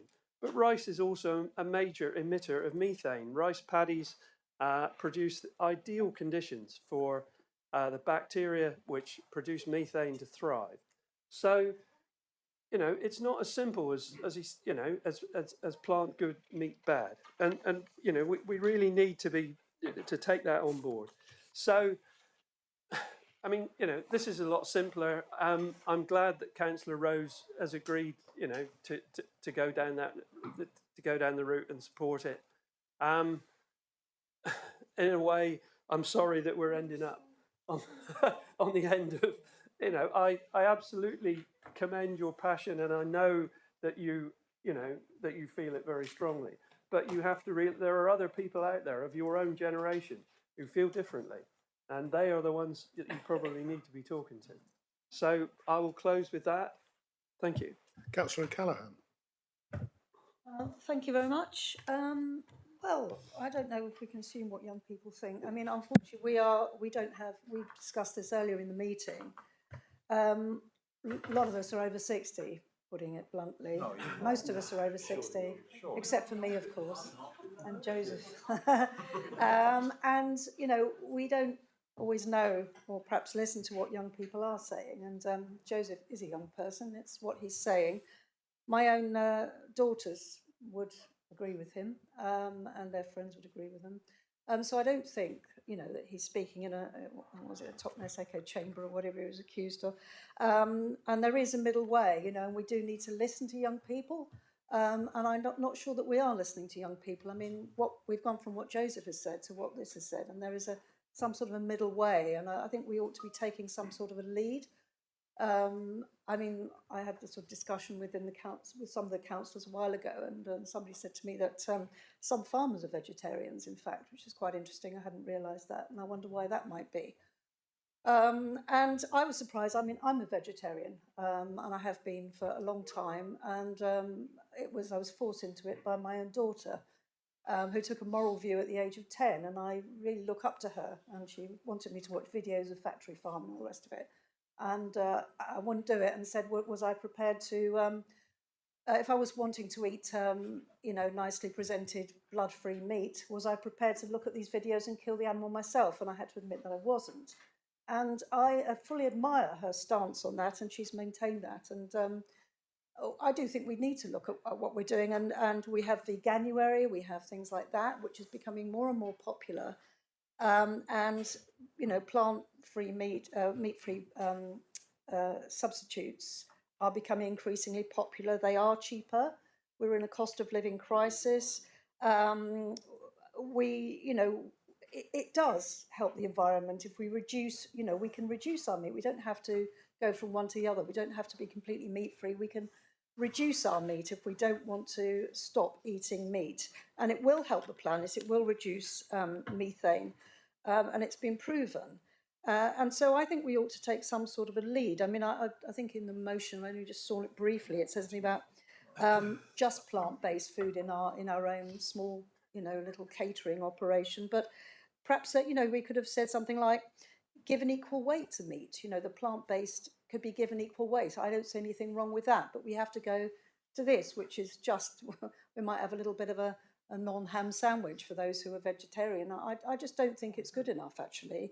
I think we should have gone with Joseph's option, perhaps motion, perhaps slightly amended. And this is what young people, I think, are thinking. They are passionate, they're idealistic, they're going to inherit this environment that we've managed to trash our generation, sadly, and they want to do something about it, and they're idealistic. And I think that they should be encouraged not only to be counsellors, to try to be counsellors. We should be going out into the community and encouraging young people more to be counsellors. I mean, you know, financially, apart from anything else, but also listen to what their concerns are, and not just what ours are. We've benefited greatly from all sorts of things in life: free education, housing, you know, and all the rest of it. And they are struggling. And this government, that looking at a national level, doesn't encourage young people because they know by and large they won't vote for them. Now, that's a pretty cynical view in my view, and I don't think we want to be going down that road.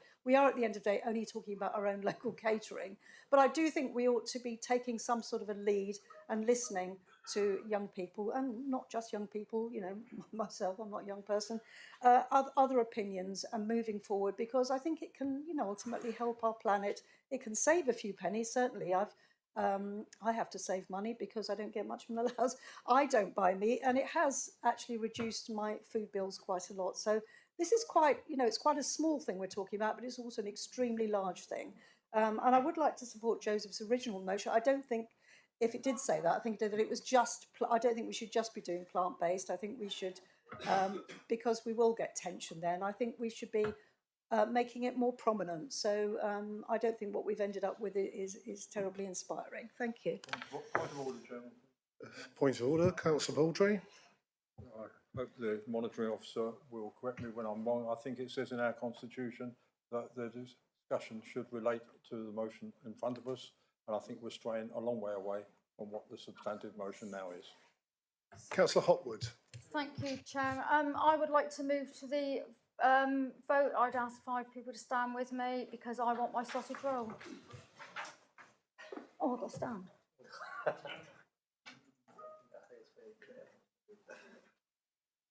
Chair, a majority of members seem to wish to move to the vote.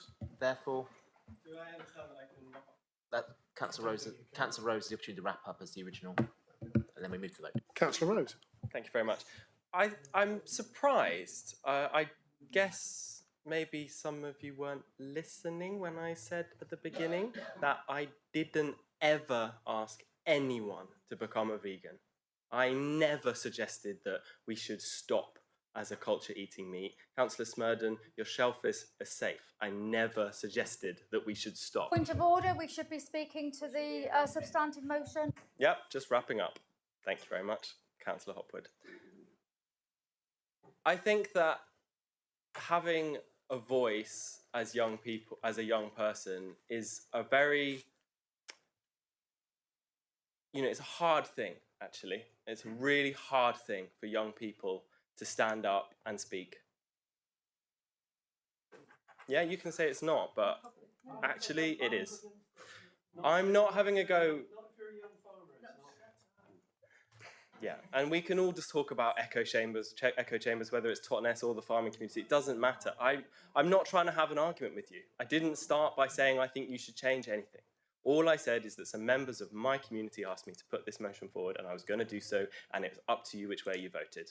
I did never say that I think you should do this or that or the other. I never tried to limit your freedom in any way. All I tried to do was express as I have a right to do so, the opinions that I have been shared with me. So if you want to make a big deal of that, that's up to you. I'm happy to take on this motion. I'm happy for this amendment. I'm happy that something will come out of this. I knew that it wasn't going to be voted in, but I wanted to just put it on the screen anyway, okay? So I'm happy to accept this. I'm happy that this will go through. And I'm happy, that future members, if they are a vegan, which they have every right to be, will have something to eat. And that's fine. And I really appreciate what you said, Councillor Foss. There was no, I didn't feel like attacked by you at all, just because I had something different to say. And I really value that, because I don't think this chamber is a place to just attack someone because they have a view that's different to yours. That's what I'd like to say. Thank you. Thank you, Councillor Rose. So we have a substantive motion put before us, as you can see on the screen, members, and we've had a motion to move to the vote. So I now propose that we will move to the vote. All those in favour of the substantive motion as it is on the screen?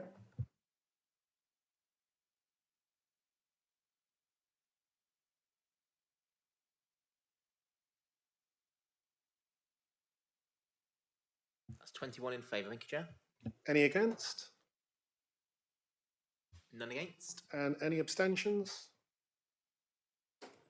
2 abstentions. Thank you, Chair. 2 abstentions. Therefore, the substantive motion is clearly passed. Thank you, members. That closes the meeting at 20 to 1.